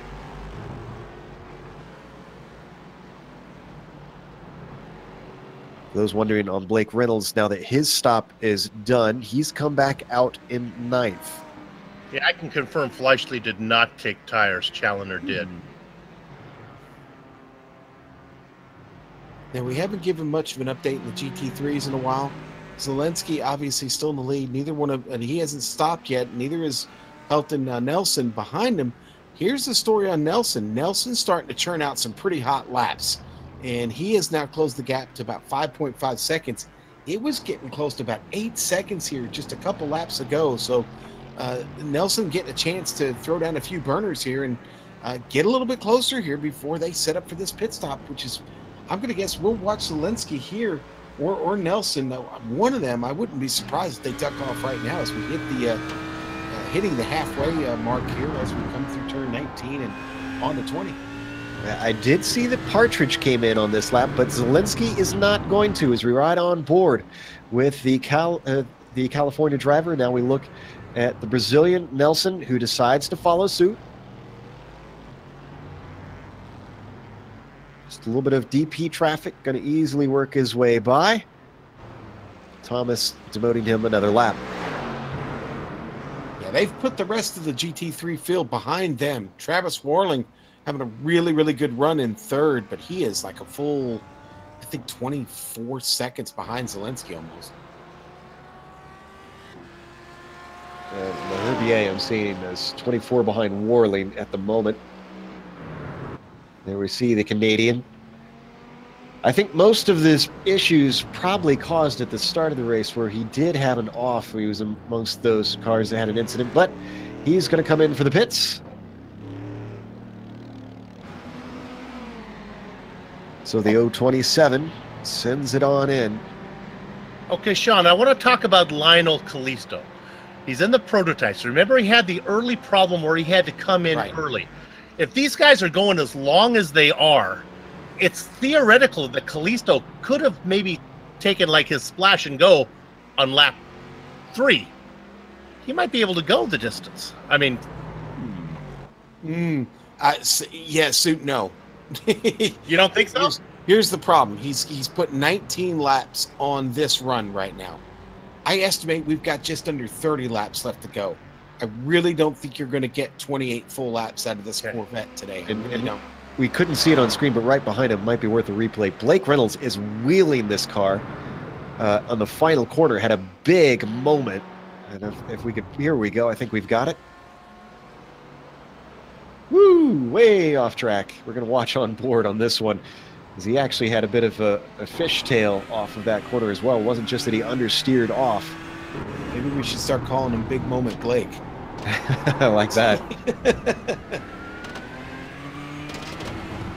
Well, while Bill is wondering whether Kalisto is going for distance or going for speed, the battle for the lead is still on between Challenger and Fleischle. Cake. Guys, more pit stops for the GT3s. Rob Gall's in. Rob Powers is in. Gall about to come down off the jack and on his way. I said Powers was also in. Vincent Labiere just came out of the pit. So did Ray Partridge. We caught that when he came in. Poor Steve Driscoll, just out there racing all by himself, yet to make a stop. 20 seconds up on Thunhorst. Also with no traffic around. Just having a drive. Everybody else is just dealing with a mess out there, and Driscoll is wondering if there's anybody in this race, it seems. And you see that 488 Ferrari continuing his way on what is looking pretty assuredly like a dominant win is on the cards. A big lockup ahead of him. I think that was Gustavo Cianfrani.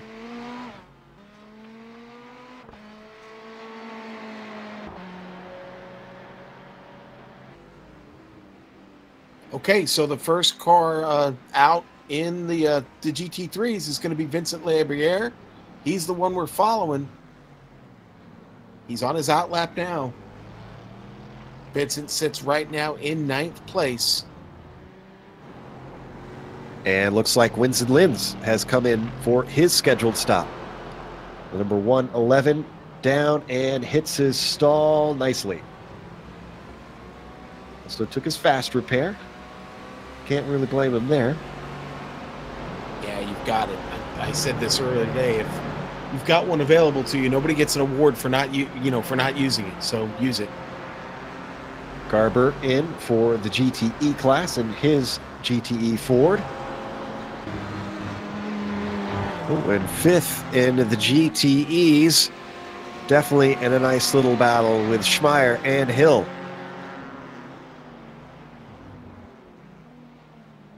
Schmeier hailing from down south in Georgia, and look how close he is coming off of there. Hill and Reynolds in a close fight. Are we going to see 3 wide down the backstretch? Reynolds ducks to the inside, and he thinks better of it. Says, no, not today. He's got a points championship to worry about. Trying not to make the risky moves. And that is definitely going to be an easy one, as Schmeier absolutely pulls aside for them. Actually, he's in the slower classes than GT3, excuse me. Nice to see those 2 different manufacturers going at it. Hill in the Ferrari, Blake Reynolds in the prettiest car on the iRacing service. About to make it not so pretty. Yeah. Oh, and Driscoll pits. Driscoll has taken his stop. He's going to hand over the lead temporarily to Chappell. The Thunhorse came in as well. Chappell going to go an extra one.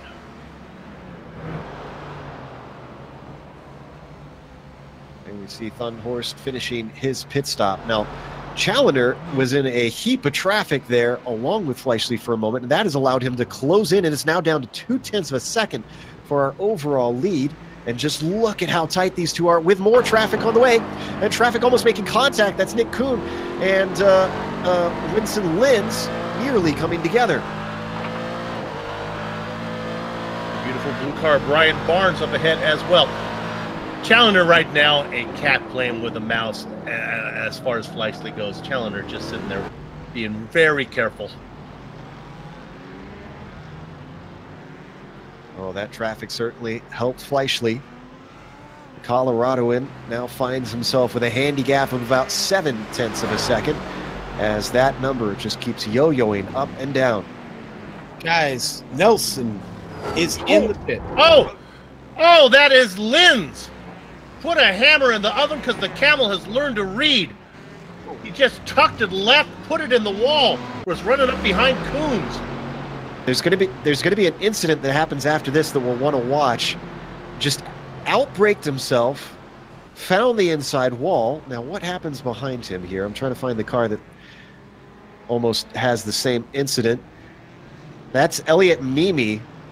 Elliot Mimi spins off the track. There you see the end of his incident, the Californian getting it going without hitting anything. We're going to watch it one more time. Just nearly getting into a GT3 and has to duck off to the grass.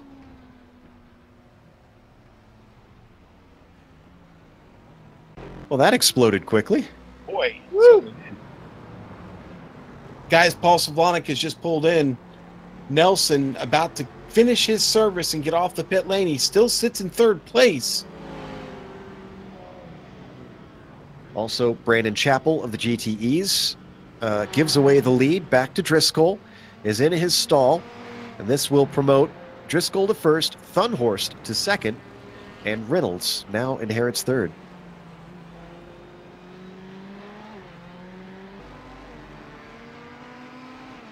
Sean, there's a chance that Nelson maybe he was closing in on Jelinski.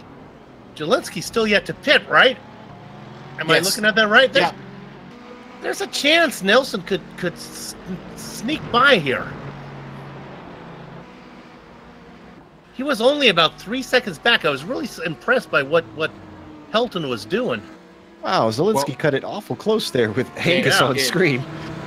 And Zelinski's going to keep it out for another lap. Boy, Zelinski's going to run this thing really, really close. He's going to have a really short stop ahead of him. He's not going to need as much fuel, obviously, to finish this race. Look for no tires and just a splash. Second place in the GT3 is Travis Whirling at the moment, and he's coming in for his stop. So that should be our top two of our top three in the GT3s who have now completed their stops. We still have a number of others waiting to come in. Brian McGreevy, Kyle Murphy is yet to stop. Actually, I think those are the only others other than Bobby Zielinski.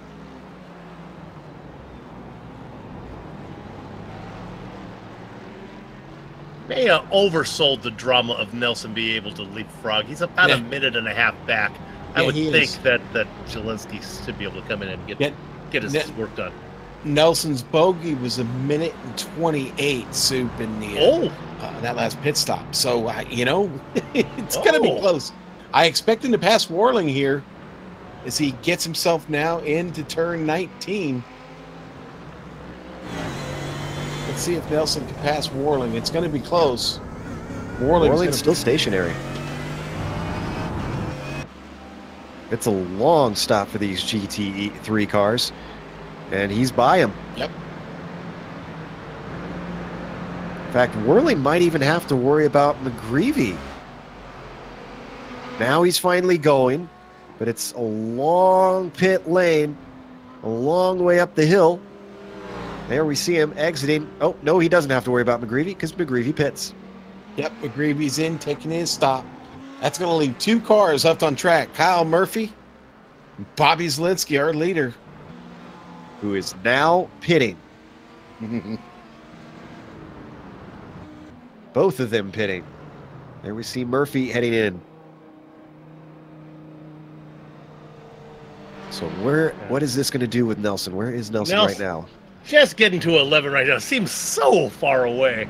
These are long stops, though.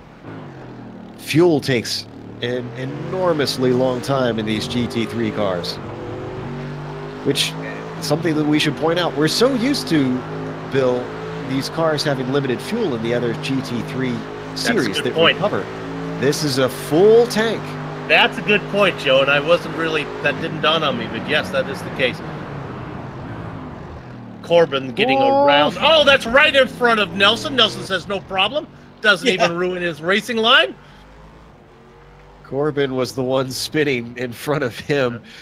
He has unfortunately slotted down to 10th now as he was overtaken by Michael Thompson with that incident. Nelson says, I got places to go. Don't bother me. There's Nelson going through Turkey now. And you know what, Zielinski... He's still sitting there. Yeah, he's dropped and gone. 19 for Nelson. On to 20. I think he's got him. I think Zielinski's safely out ahead. He hits the cones now, and Nelson is just coming out of the final corner. Now, it's not far apart, but he's very safely back into the lead. And the difference in the bogey, Joe, 4 seconds. 4 seconds, Zielinski. That's how little fuel he needed because of those 2 extra laps. And 47 seconds left on the clock. We should point out that is a lot of time for Nelson to try and close that in. Now that we've got all the first stops done, we still expect some more for the prototypes, of course. Let's run through the top 5 in each of our classes. Jason Fleischle is our leader. We believe that pit strategy will maybe swap that around a little bit later, but we'll have to wait and see. Regardless, after the first stop, he has leapfrogged. Second place, Christian Challoner, who sits in second. Cameron Dance well behind them, and third has not been having his own way. Could have been a little bit higher up in this thing, but I'm sure he'll be happy with the podium. Lionel Kalisto, we believe, should not be in fourth by the end of this because of an early incident. Bill believes otherwise, but he sits in fourth right now. And then once again, it's Mr. Stalwart himself. Elliot Mimi gathers a top 5 so far into this race. Bill, what about the GTEs? 1 is the loneliest number, and that certainly applies to Steve Driscoll right now. 15-second gap before you get back to the driver in second, Matthew Thunhorst. He's got about 5 seconds on Blake Reynolds. Reynolds doing a good job of slowly working his way through. Had some trouble. Now sitting in third. He's got 6 seconds on Richie Hearn. Remember, we saw Richie Hearn on his lid. But thanks to the rules here in the majors, he's currently in 4th position. Not sure what his pit strategy is like, if Richie can get home from here, or he needs to stop one more time. I'll check into that. And then he's got, who would be behind Hearn? Would it be Kane Lasky? And there's Kane Lasky in 5th. Sean?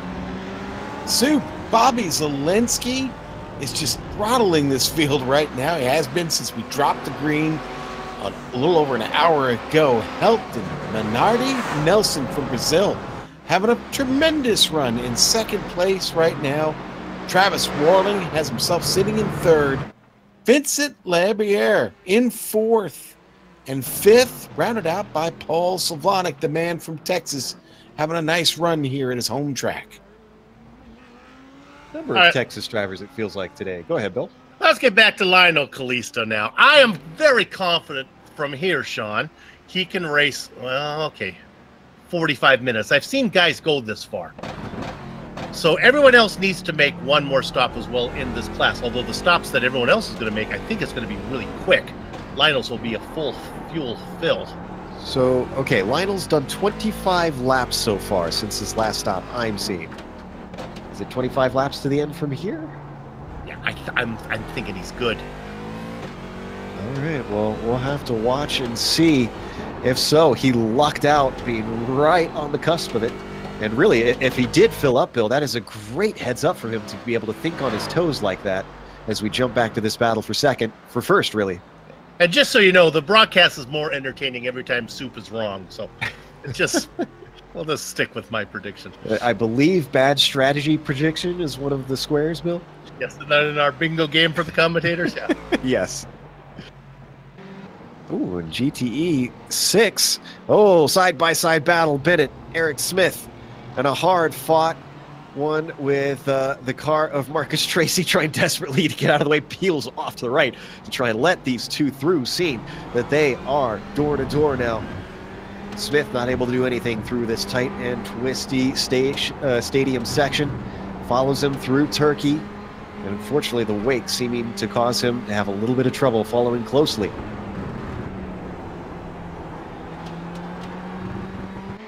So just as it came together, just as quickly, it falls apart for us.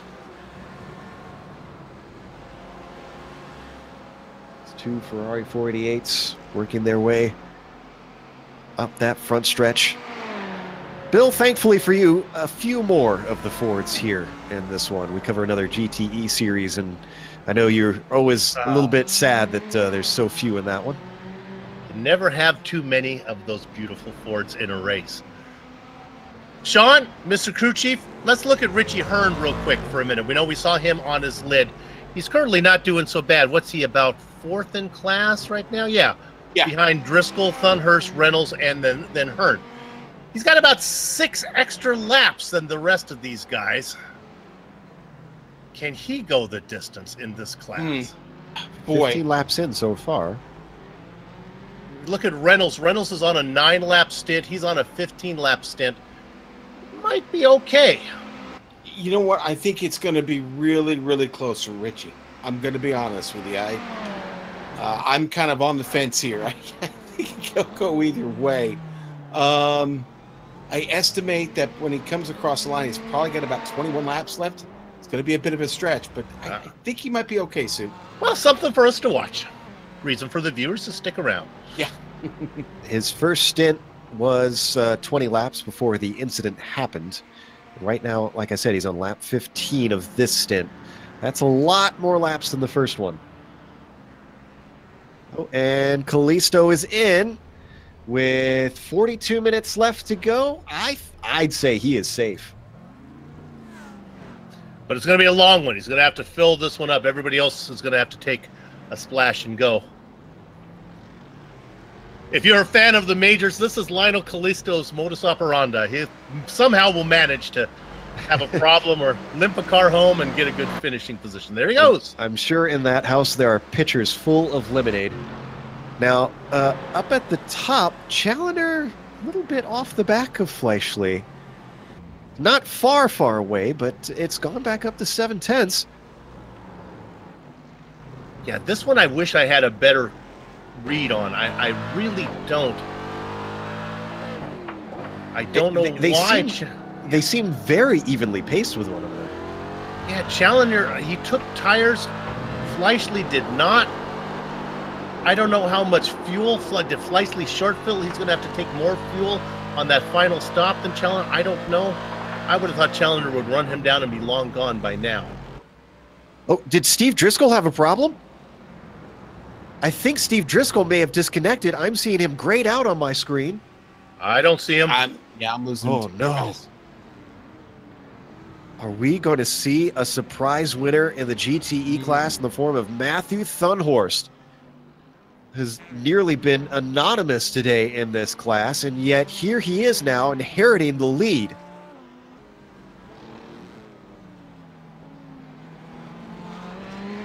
Oh, and I've got the confirmation.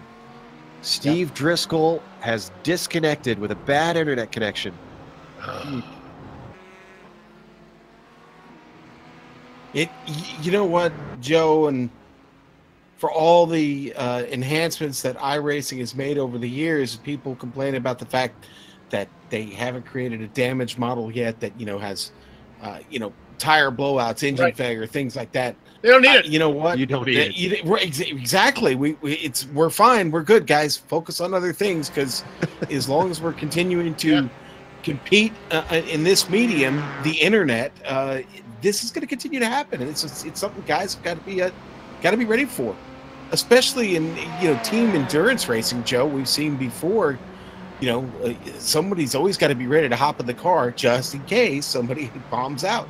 Well, we're getting a little bit more of a better idea about the DPs because we're seeing a few more pitting. Scott Corbin, Gary Larson have come in for their second stop, maybe about a lap later than what we saw from Little Train.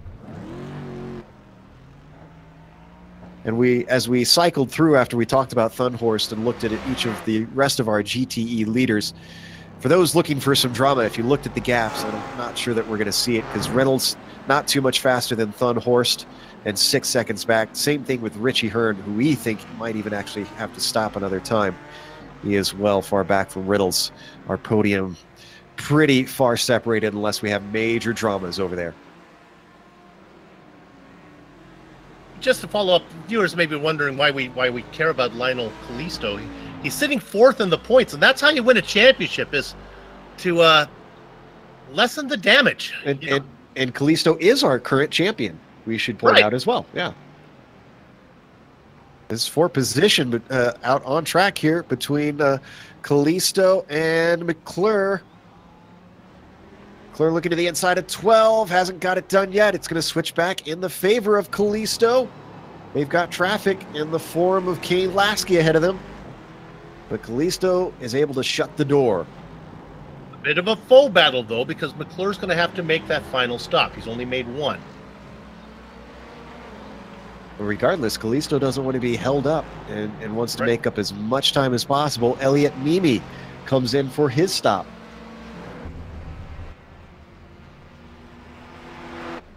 So with Driscoll having that disconnect in the GTEs, that puts Thunhorst in the lead. Well, Blake Reynolds becomes back in the mix now in second. He's in the mix, but like I said, he's so far back and he's running such similar pace to Thunhorst. Unless there's a serious issue for Thunhorst, I don't see those positions changing. But again, because this is multi-class racing and the points are so separated between positions, that's basically a difference of him finishing 7th or 4th in a single class race. So every position really important. Yeah, but Reynolds is well back, 5.5 seconds back with 37 to go. And your Blake Reynolds? Come on. Well, fans of the Hoosier, Steve Driscoll, I do have some news to help warm your heart. He's come back out on track, although he is now multiple laps down. Well, that doesn't really warm my heart. I was hoping it was something like his long lost brother came to the front door. I was hoping it was going to be some type of heartwarming story. That's kind of still sad. No, it's not sad. He's back. He's Okay, back he's racing back again. racing. Okay. That's that Midwest determination, Bill. We don't give up. All right.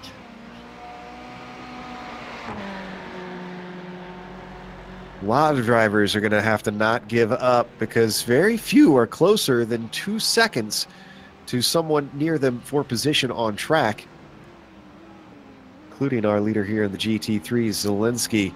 A 7.3 second gap back to Nelson for now. Yeah, and boy, they're not being nice to the rest of the GT3 field. They're really putting a whopping on the guys. Bob Beltrami right now, the last car on the lead lap. And, well, guess what? Zelensky's going to catch him soon. Yeah, Zelensky and Nelson are just throttling the rest of the GT3 field right now, Joe.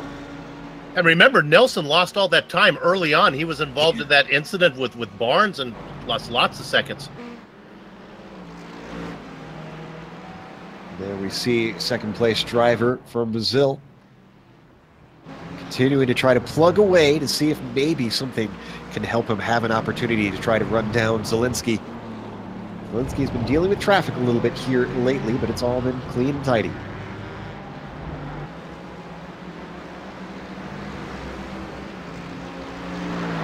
But a driver we've seen a little bit of because he's been in some battles up in the DPs, but has now got himself some track all alone and is having a good race. Rutgers Kev, some of our fans' favorite driver, now has his own podcast and has got himself into fourth. That is no mean feat. And really with 19 seconds back to Mimi, and then another, well, actually he's going to be, Mimi has pitted already, so Mimi will be jumping him once Kevin comes in. But regardless, this is a good showing from Rutgers. Yeah, we've seen him in a plethora of different style cars in many different series. And showing quite well now. So it's going to be a little hard to sort out until we get closer to the end because the pit stops, obviously, will be have to pay attention to in these DPs. The two-stop strategy is going to vary things up. And some drivers electing, what? I'm sorry, got to, oh, and it's just Speak of the Devil, battle for the lead, getting back together. On screen, working their way past two cars battling for position there. That's Worling and McGreevy, but they slipped through. Now Challenger well within the slipstream of Fleischle. Oh, he's just teasing the commentators right now. I'm having a real trouble with Christian Challenger. Make this pass so I can stop looking at you! Outbreaks himself. You wanted excitement, Bill. My gosh, he almost got into the back of Jason, didn't he? Sean, is it possible to save fuel riding in the toe of another driver in these DPs? Oh, yeah. Yeah, definitely. You save a little bit of fuel. I don't know how much you're going to save. I mean, if you do it for half the race, maybe you'll save enough to get an extra lap out of it. But the thing you've got to remember about that Corvette C7, it's a thirsty beast. It's a very, very thirsty beast, and it's a hard one to save fuel. Well, it's not even necessarily that it could get you an extra lap that I'm thinking about. I just, even if it saves him time in the pits, if he has a shorter stop, yeah, that could separate him from Fleischle. Jason, of course, one of our other former champions, won the 2016 season. Didn't have as good of a 2017 season, but that Alliance team has now had it for 2 years in a row, that driver's trophy. Former GSRC director as well. Did some commentating, too. All-around nice guy. He really is. He lives nearby me. We get to hang out every once in a while. He's awesome to go have a drink with. And you know, while we're talking about achievements of drivers and such, I'm going to be the first one to admit that I didn't really know much about Bobby Zelensky. But did any of you guys know that he was a pro? He had his black stripe on the oval side. He's got a 9160 oval rating. That dude is not playing around. Well, and a 5879 road rating. Yeah. Boy. These boys are in trouble if he's going to stick around all season. Master of all trades. Yeah.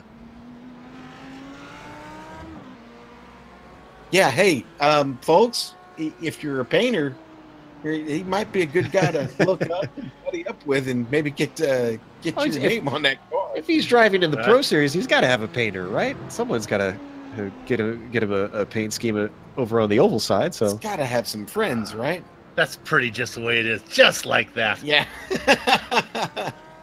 Let me take a stab at this color. Okay, here we go. That's orange.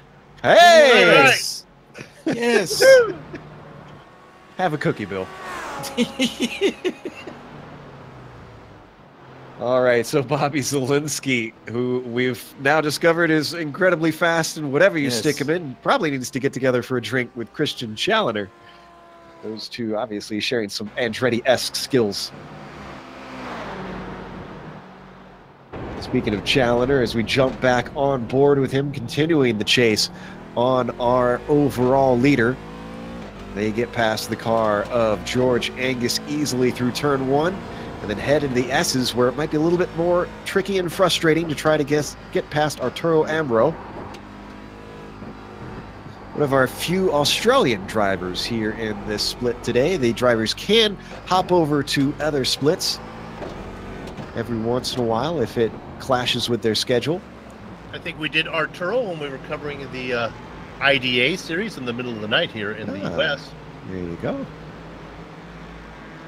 He's the only Australian besides Cameron Dance here today. Wouldn't be too bad in Australia right now. I would think about Monday afternoon, something like that. Yeah, somewhere around there. We'll get, I'm sure, information from the Peanut Gallery here momentarily on the current time. Understanding that Kane Lasky is... No, Kane Lasky is a Northwest driver, I'm seeing. At least he's Northwest Club. Maybe he's got an Australian accent. We'll find out. Rutgers Kev takes his second stop. And he is out of his stall. He's going to be in a fight with, well, guess who? Ryan Worley yet again. We always talk about miking up a driver for GSRC during the race. If there was any one driver that could do it, Rutgers Kev would be the guy. If you've ever watched one of his pods where he commentates as he races. Right now he is about a second ahead of Worley. See, I would want to hear Brian Yazik during a race. There you go. We wouldn't be able to air it on here, though. Yeah, we'd have to. I bet Lead machine would have to be at the ready. Have to be ready. Hey, boys. And Challoner takes the lead from Fleischle because Fleischle has pitted. And my guess is this is going to be a long one if I got it figured out right. I think he's short-filled. That's why he got ahead of Challoner. He's going to have to pay me now, pay me later. Well, the Rumpelstiltskin has come for the baby. Here's the Club West driver getting his tires.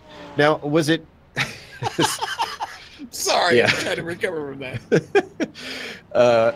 Jason was the one that took tires last time, or did he not take tires? I'm trying to remember. Jason did not, and I don't think he did that time either. He's just coming in. No, we saw him go up on the jacks that time. Okay. So at least one of the stops we know that Jason took tires.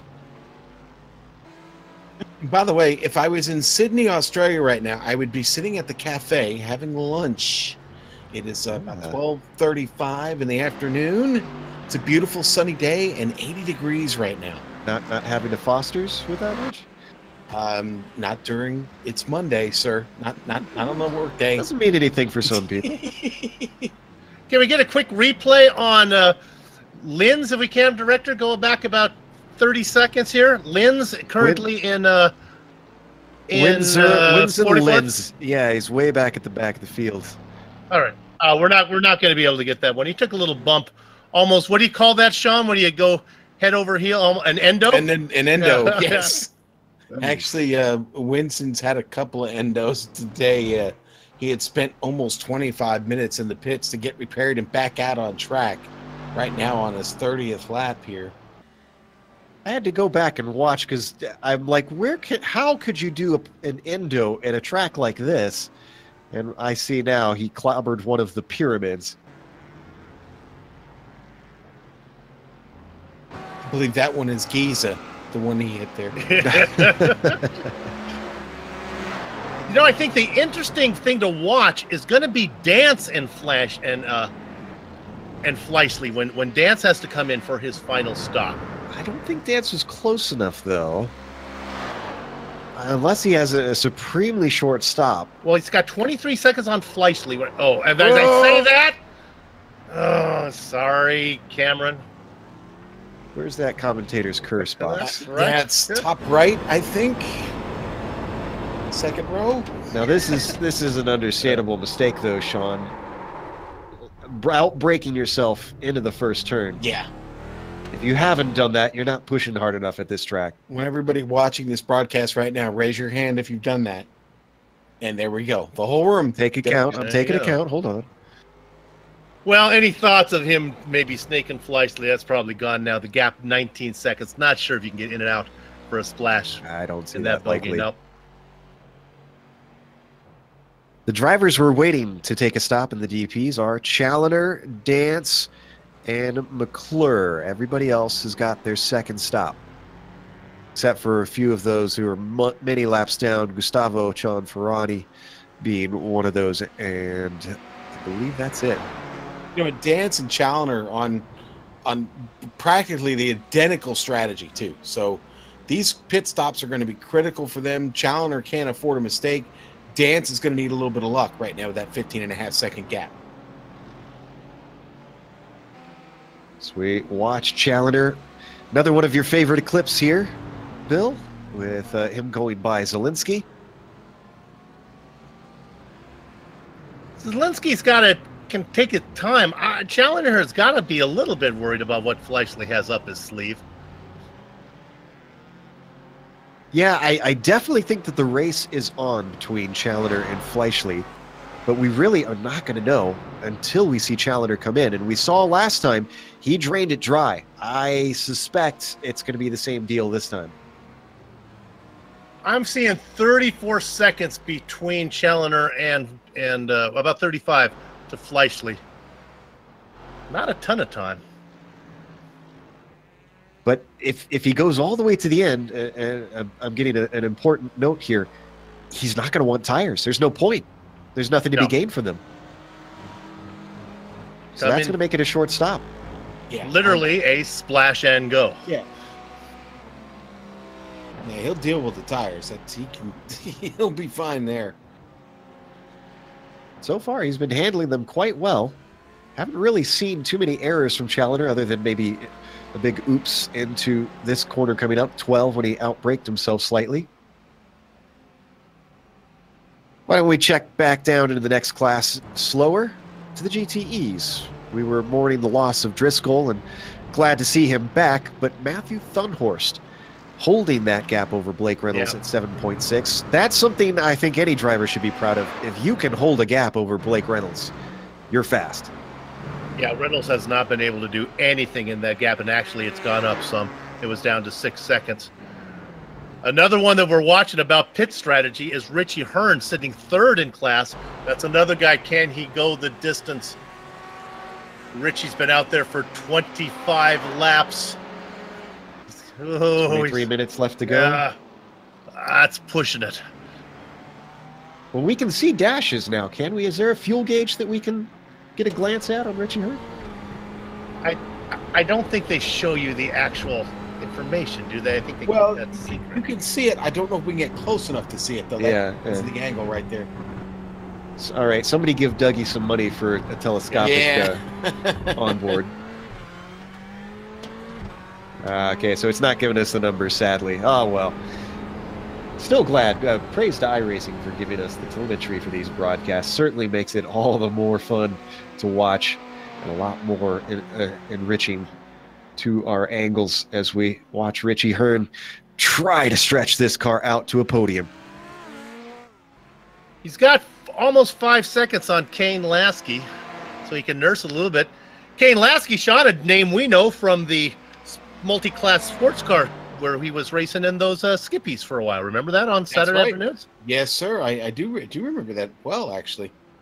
Glad to see him here. Always good to see familiar faces, which, let's face it, in this Pac Majors division here, we have the privilege of doing that. We've seen a lot of these guys for many years now.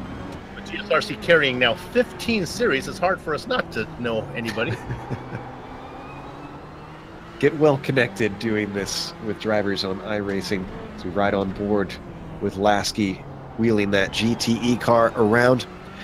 The thing that amazes me is the GT3 cars. Even though this is a long race, the gap here from second to third, Zelensky and Nelson are just stomping everyone, whirling 27 seconds back. Yeah, and it's not like Travis Worling is some slouch. He's been at this for a while, man. Vincent Labiere, I mean, you know, yeah. Paul Slavonic, a Texan, okay? We can call this a home track for him. He does a lot of club racing in the North Texas area. He's been to COTA several times. He's got his own track day Miata that he's got, races go-karts frequently. Certainly consider him a wheelman, but he is just getting whipped right now. Going to be lucky to finish here in the top 5, to be honest with you. It's been a brutal race for the GT3s, but yeah, Zelensky and Nelson have definitely had a pace far unseen by the rest of the field. You mentioned Worley. He already has a win this season in another discipline. Yeah, that's true. Yeah, that's this goes to show you. That's right. The director reminds us that Labiere won in a Nissan there at Daytona. Exactly. This is very, very different car to that. A lot more gadgets on this one. Still, this is gonna hurt Labiere just a little bit, I believe, in terms of points this season.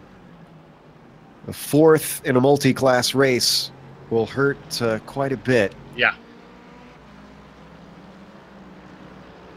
All right, getting down to 19 minutes left to go. If we can check back in on our leader. There he is right there. Going to put another lap on Brian Bennett and that GTE Ferrari. So it was an hour and 3 minutes left to go on the clock, I believe, when he pitted. Is that correct? Yes. I want to say that's correct. Yeah.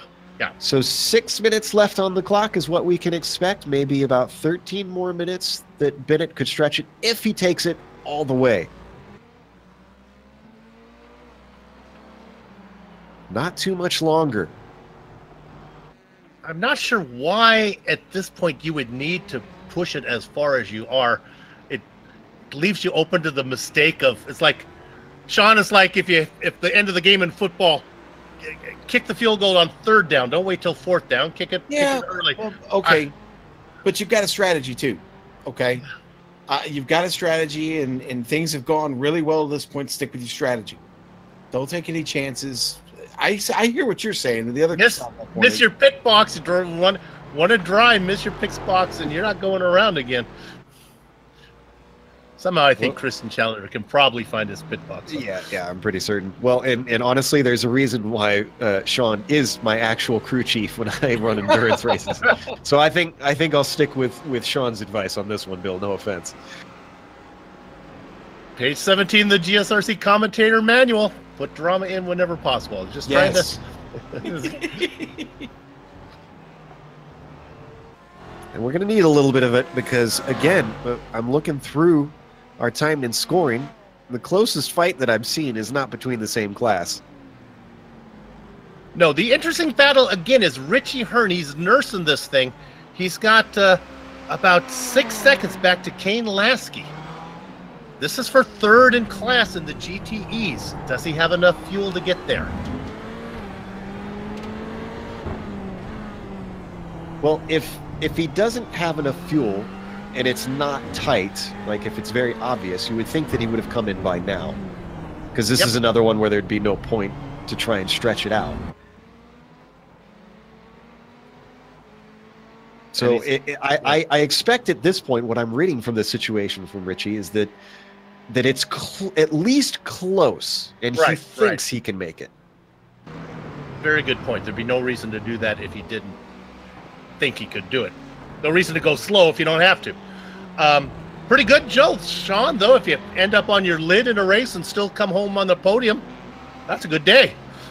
That's not a bad day at all, Soup. And you know what? I'm going to take this opportunity just real quick here. Great racing going on all day. You know what? We still have a lot of people watching. If you haven't subscribed to this channel, do it now. Take an opportunity to hit that red button. we'd love to have you on board, and you can also find out about all the races we've got coming up real soon. But back to this one, Fleischle, I'm watching him trying to make his way through the field right now. He's in Turkey, still sits there in third in his prototype, and well, working on getting through the GT3 field right now, because just up ahead of him a little ways is Zelensky, still leading things up here. And it's been a good day. We've talked about that a lot. Been a great race in the GT3 field. Unfortunately, the battles have really thinned out, Joe.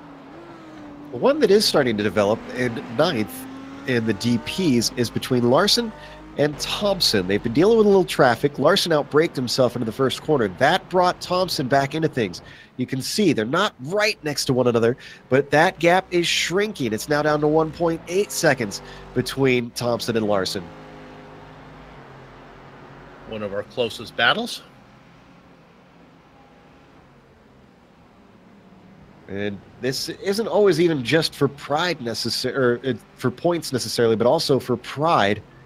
These drivers fight so hard. So don't think that just because it's towards the back of the DP field, these guys won't go at it tooth and nail.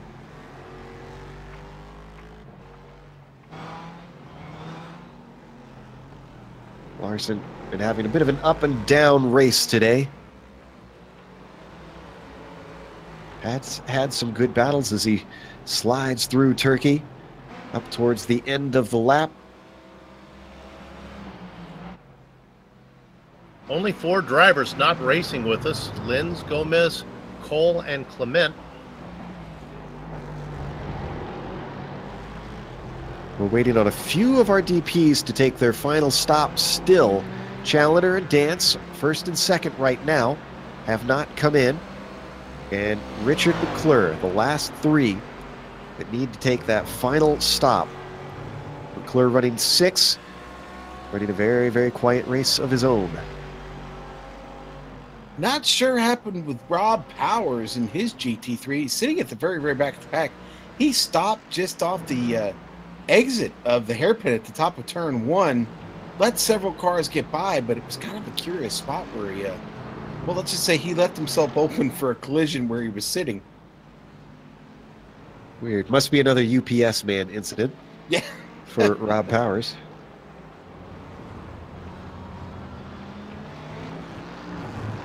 Mid-South driver still able to keep going, but is the last car running on track?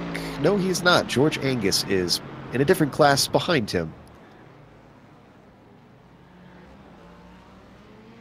Other things we've been watching, looks like Kalisto is going to be able to be safe in 5th position. Richie Hearn in 3rd.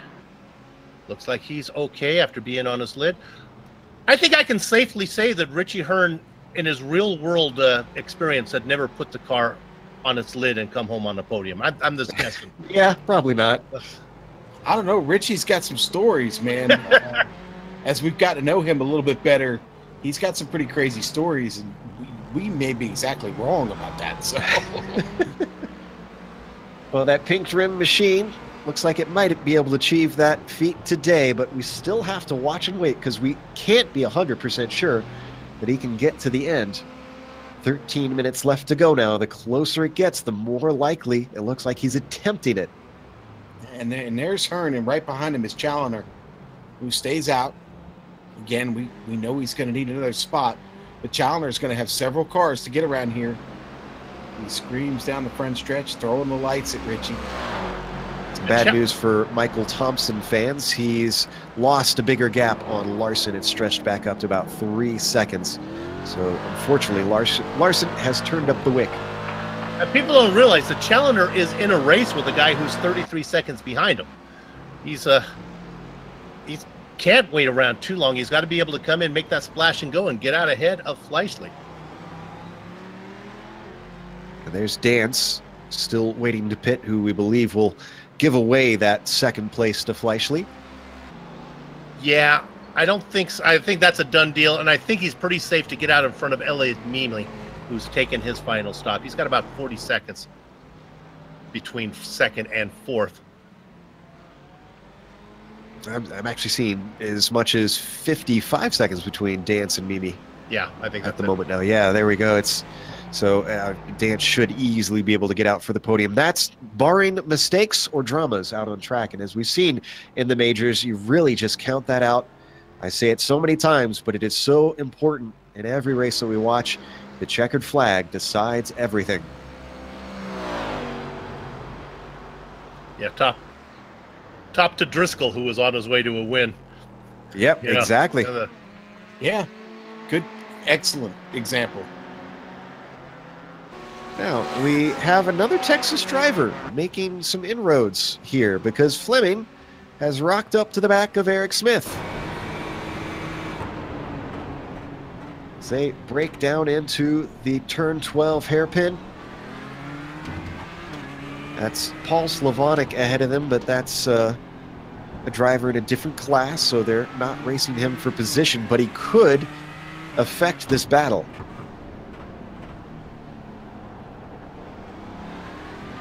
Smith leading the way in the maroon-colored car for now. Having to wait a little bit patiently. GTEs and GT3s very closely matched on pace. Looking to the inside. Going to try it. No, he's not. He's given room there, though. Cameron As Dance Slavonic's trying not to get in the way. And yes, we just heard that Dance has decided to come in as we stay on this battle. Oh, nice job by Eric Smith to get through and not give his opponent an opportunity. Fleischle goes by Dance. And this battle. Got a conjuring of the Alliance team members here. Fleming, Slavonic. From different teams, we should point out, because Alliance does have the regular Alliance team and Evolution. Okay, but they all still go to the same Christmas party every year. Yes, they do. Yes, they do. Have you been to that Christmas party? I'm not saying. And I played the fifth on that one. Not going to ask what you did with the copy machine. Really fast stop from Dance. He's in and out. He's going to slot into third, 11 seconds behind Fleischle. I think he was about 11 or 12 seconds up on Fleischle coming in, so that's about a 22-second loss. That should be good for Challenger, who has a 32-second gap back to Fleischle. And Challenger's still out there. Now currently running lap 55 with 9 minutes to go. How far does Challenger feel like pushing this? Looks like at least one more lap as he rounds that final corner and continues on to start lap 56. Black flag penalty will make this really interesting. So in other words, he definitely does not want to speed. Yes, that's what I'm saying. Now, Lawrence Thomas is grayed out. Did he have an incident here? I think he was running not long ago, and he's tumbling down the order now. I'm checking to see if I can figure out what happened to him. Did he come together with Ray Partridge, maybe? Because I see Partridge tumbling down the order here, too. Oh, I think he hit the incident limit. You know what he I think did? that's our first. Sorry, go ahead. And I know how he did it. He got into the back of Paul Slavonic, gave him a little punt, and then he went to go visit Rod Serling. Oh, boy. We thought we'd get some drivers with that. I want to say now, though, and we haven't talked about this all, maybe because we didn't want to jinx it, but attrition been pretty low. Helped along by the spare car, we should say. Well, yeah, but still, I don't know. These endurance races. On the bright side, yeah. Yeah, I'm just saying, sometimes these endurance races kind of turn into a war of attrition, and we see a lot of dropouts, and it hasn't been terrible today. Well, thankfully, everybody is getting A's, except for a few people. As we watch this battle continue, a little bit of a peek to the inside from Fleming. Nothing doing. Oh, and does he get it done coming out of the hairpin onto the backstretch? Not quite. He's going to have the slipstream. Is he going to duck inside? Stays on the racing line. Bit of a defensive move from Eric Smith. Down to the inside. Eric Smith is going to be able to fend off Patrick Fleming for now. And our leader is in. A little more intensive. Challenger was able to negotiate the entry fine. Looked like he had it under speed fine. Guys, in Turkey. Hearn didn't make it. He's in. Oh. Yep, fell just short. 6 minutes left to go on the clock. I can see why he thought he could stretch it. I had, again, I was on the fence. I knew it was going to be really, really close. 2 or 3 laps. It's exactly how close I thought it was going to be. About 5 to 6, 7 minutes, something like that. And Challenger's out. Challenger's out. 7.5. Gap is exactly. So Fleischle, with only 6 minutes left, is again going to have to rely on things outside of his control, with Challenger maybe running into trouble or maybe short fueling it, but that's hard to imagine with this few laps. Lair can certainly help him here. Quick replay for Patrick Fleming if you want. He just got into the back of Eric Smith. Not sure if we're going to be able to find this one. We're going to pull that one up, and that happened into turn 1. A little scary for Cameron Dance, racing 3rd overall in the prototypes behind these guys.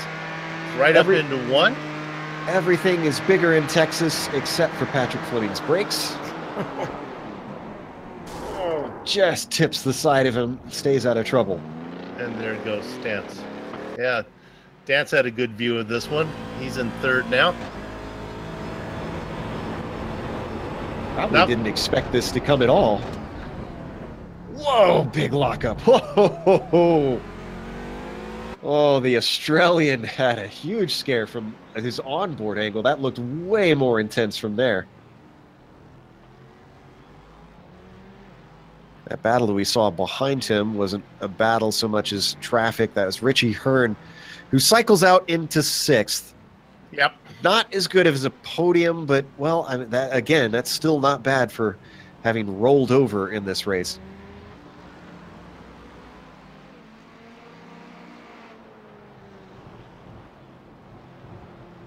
Well, I did notice that Thompson had started to gain on Larson again, but this continues to tease us because Thompson is now back to 7/10. It was down to at least 4 for a second.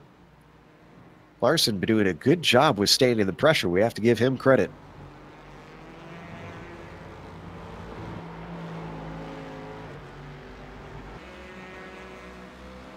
This is really our only close fight left that I'm seeing. Brandon Chappell, Brian Bennett, of course, a little bit close for 4th. And the GTEs. Surely, we haven't shown a whole lot of Bennett. But he is about to get a 4th. Usually, I think, known more for his oval chops, but obviously the Northwest driver looking pretty good out on what is a demanding road course. And honestly, Sean, that's one thing that I think we should point out is this series brings drivers from all different disciplines together. And road course racing is already tough for a lot of oval drivers, but road course racing at COTA, that's jumping in at the deep end. Yeah, they didn't pick an easy one. This is not a layup. This is not a layup for the very best road course racers, okay? Everybody has their little things they really dislike about this place, some more than others. I'm not one of them, but anyway. And remember, Ben is a senior driver, so it's second in the Legends point. So this is a long race for us old timers. So you're telling me an old dog can learn new tricks. So Eric Smith can learn how to try and fend off the pass from Fleming, as he's still holding him off, but he's giving it a go once again. Side.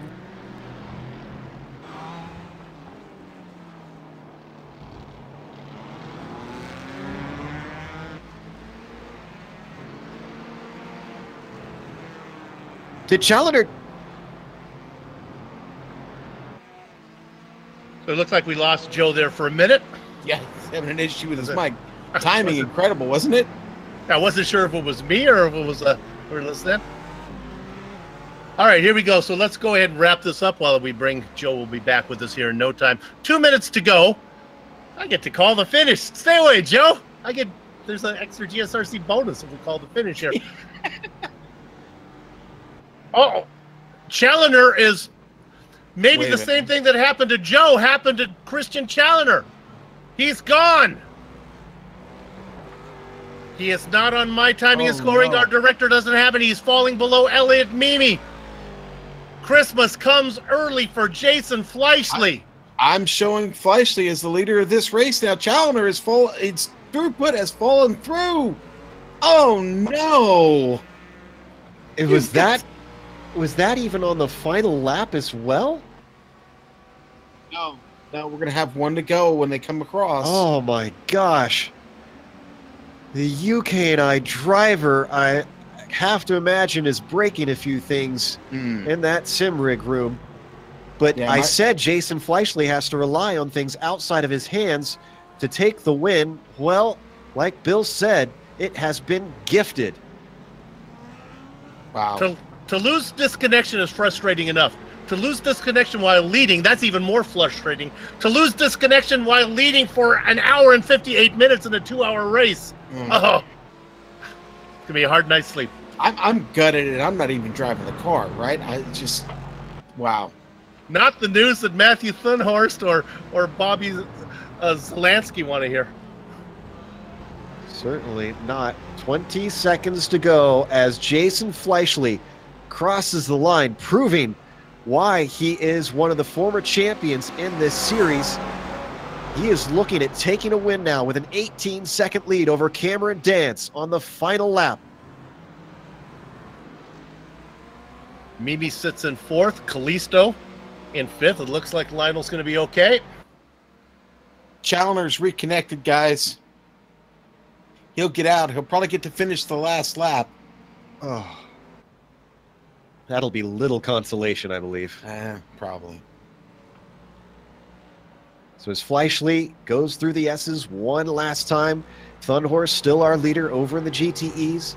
Zelensky still our leader in the GT3s. It's been dominant performance in both of the lower ones.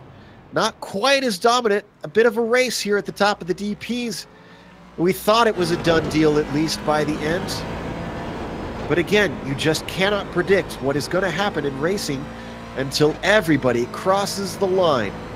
Fleischle will do that in exactly half a lap as the number 77 finishes the backstretch. He comes through there clean. At this point, all he has to do is coast home. It's now a 25-second lead over Dance. I think Dance must have had an issue. 26 seconds. Is Dance... What's happened to Dance?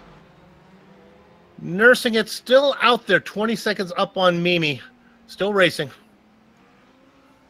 So not sure if he maybe got spun around by traffic or something, but Dance losing yet more time. Maybe he's very short on fuel. We'll have to check on that a little later. But right now, we're going to keep our eyes on Jason Fleischle. The 2016 Majors champion comes around the final corner. I don't think he even expected this. Fleischle wins here at COTA. Down to the GT3s. Zelensky, bit of a newcomer to us. Haven't really seen him elsewhere. Apparently a pro on the oval side. Well, I think this guy deserves to be a pro here in the 10 tops maybe. Tell him to go out for the VRS series. Because boy, can this guy drive an Audi. What happened to Steve Driscoll and Christian Challenger? I'm still nervous. Just 2 more corners for this leader. Well, crossing fingers, toes, and eyes. But Zelensky looks like he is going to make it. 1 more quarter to go for that plain orange machine.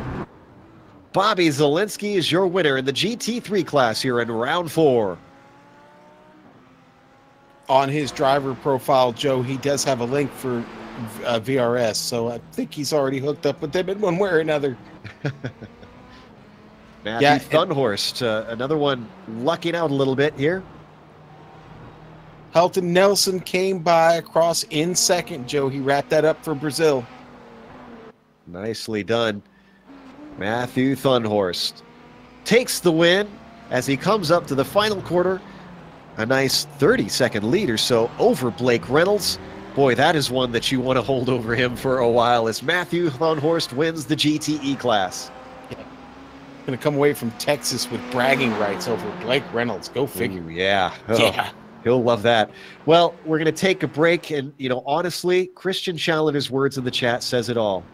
All he typed in was, wow, I can't even. I think everybody's with you, Christian. In the meantime, we're going to go to break, and you'll see all the upcoming races here on GSRC. But stick around because we'll have the unofficial results as well as driver interviews.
Welcome back to Texas. Here at Circuit of the Americas, we just watched round 4 of the major series. It was the Sportscar Showdown.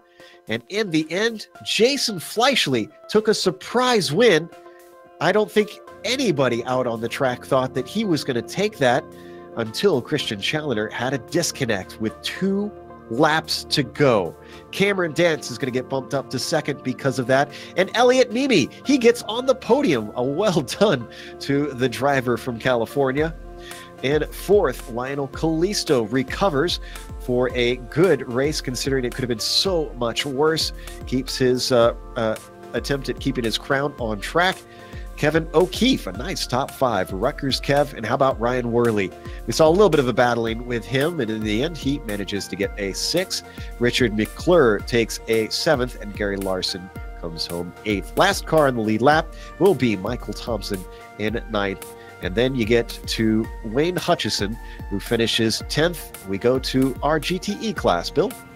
Nick Kuhn and Scott Corbin come home 11th and 12th in the prototypes.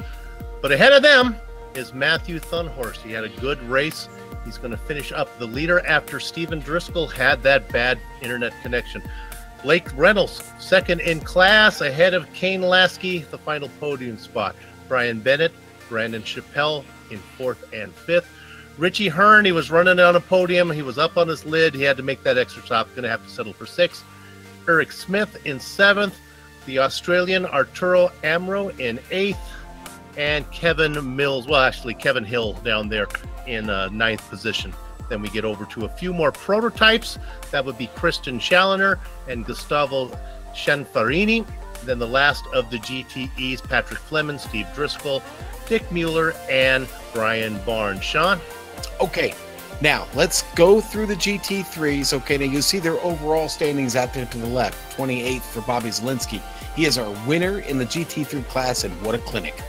7.1 seconds ahead of his second place finisher, Helton Maynardi Nelson for Brazil, who had an excellent race, but just didn't have the pace to catch Zielinski. He will finish second in class. Travis Warling with an excellent race for him as well. He'll finish third, representing the Great Midwest. Vincent Lebert, representing Canada, he finishes fourth. Paul Savlatic, the Texan, finishes in the top five. Jeff Schmeier, the man from Georgia, will finish sixth. Ray Partridge, also representing the Great Northwest, he finishes seventh. Bob Beltrami in eighth from California. Rob Gall from Club West will finish ninth. 10th, going to go to Brian McGreevy, another California driver there. Kyle Murphy finishing 11th, also from the Northwest. Marcus Tracy, the man from Indiana, will finish 12th. Rob Powers from the Mid-South will finish 13th. Here's where things get a little crazy. Now, 15th in the prototypes is going to be Lawrence Thomas, 41st overall for him. Then we'll go to a couple of GTEs here. George Angus, 14th in class. 15th in class, Dan Garber. And then we're back to a few more GT3s here.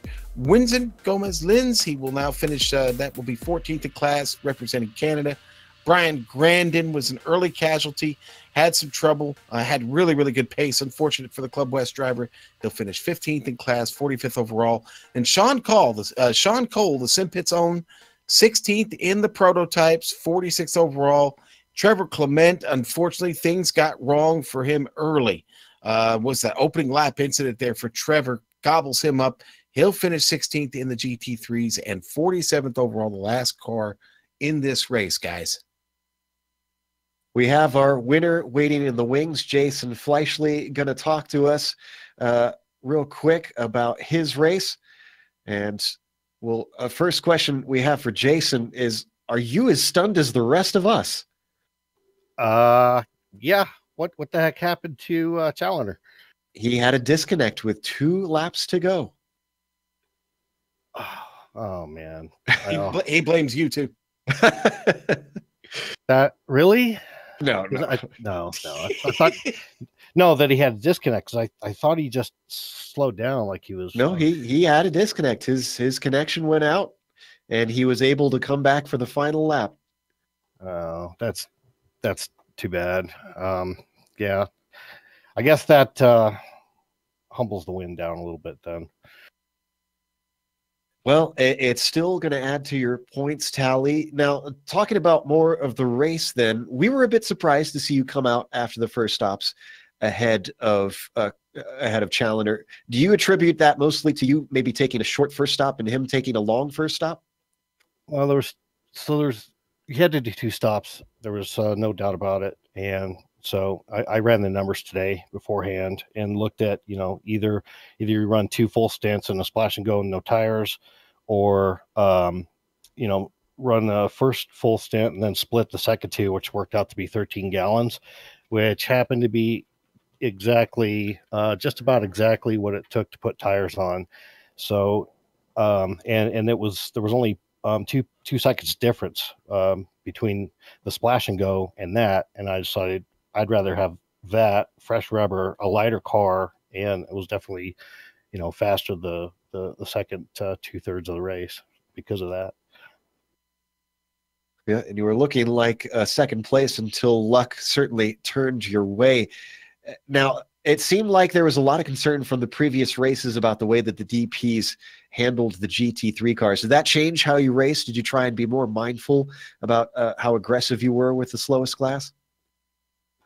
No, I don't change the way I run multi-class. It's just, reading everything by the seat of your pants. And no, so, I'm not dive bombing. There was some traffic out there that was, let's say, multi-class inexperienced and did the wrong things, changed lines in front of you, said they were going one way and then decided to go the outside or whatever. And that, that caused a lot of issues. I had probably about 4 full lockups from people doing that. And it's just, it's just inexperience, and I don't have any ill will towards anybody or anything, but I would say I was even more cautious and sometimes too patient. Well, I'd say to you, don't feel too bad about the win. A win is a win, and you've earned it, Jason. Congratulations. Well, thank you. I mean, I felt like I could, I had 2 laps and it was 6-second gap, and I don't know. Yeah, I probably wouldn't have got it. Go enjoy yourself, Jason. That was our winner today, the number 77 of Jason Fleischle. Up next, our winner, also a bit of a surprise in the GTEs. Bill has caught up with Matthew Thunhorst. Matthew, we've all suffered connections that have cost us good finishes. Nice to have one go the other way for you. Yeah, Daytona get me, and it's exciting to win one of them, but to see it happen to Steven like that when he was such a fast guy, it's bittersweet in a sense. Yeah, I think you were best in class behind him. He was really good, but you really weren't pressured that much other than just getting out of the way of the prototypes or the DPs and staying out of getting around the GT3s. Yeah, it was definitely a smooth race. I was sitting there playing with Richie for a while, and I had that incident where at the Rob, and I almost ran him over, and that was almost a blessing in disguise because that might have got me away from Richie before whatever bit him got him, and I might have been involved in that. But I was just extremely fortunate today, and everything kind of fell the way I needed it to. You're sitting 10th in the points, but also good points day for your teammates for Alliance Racing with Brian Bennett and Lionel Callisto. So should be able to keep Alliance Racing at the top of the teams, I would think. Yeah, with the boss getting the win up there in the C7s and getting this one, and I think Brian and Lionel getting top 5s. So it was a pretty strong day for us. Well, congratulations as they work our way through the season. It's a long one, but it's going well for you and for your team. Good luck the rest of the way. Thank you. Matthew Thunhorst, our winner in the GTEs. Joe? We've got our winner in the GT3s as well. The only driver that did not inherit it due to a disconnect. Sean's talking to Bobby Zielinski. I'm going to call you Mr. Zielinski because that's how I address pro drivers. Bobby, what a race, man. Welcome to the series. And tell us, where were you finding all the speed in that Audi today? I don't know. But yeah, thanks. First race here. Been looking at this series for a while. Series that really interests me, and I can't make every race, but I could make this weekend, and GT cars really intrigued me. And yeah, I don't know. I just put in the work over the last number of days and kind of figured out the track. I had a lot of experience here from when I went for the F1 Pro Series this winter, so I knew the track pretty well. That obviously helped a lot. It's a totally different car, but it helped. But what? But yeah, it went really well. I thought Mr. Helton behind me had really similar pace. I think he got spun out in the first lap, lost a lot of time. I don't know if that really hurt his car, but yeah, it was really. I'd like to say it was smooth sailing and just driving, but there were some really close moments with some other class vehicles. So I don't know what else to say, but yeah, it was a lot of fun. Well, I mean, we did already figure out that you're a pro on the oval side, and you've had great success over there. Your success on the road side has been equally as impressive. And you said you were trying to go in the Formula One series here last winter, and the experience here at the track helps.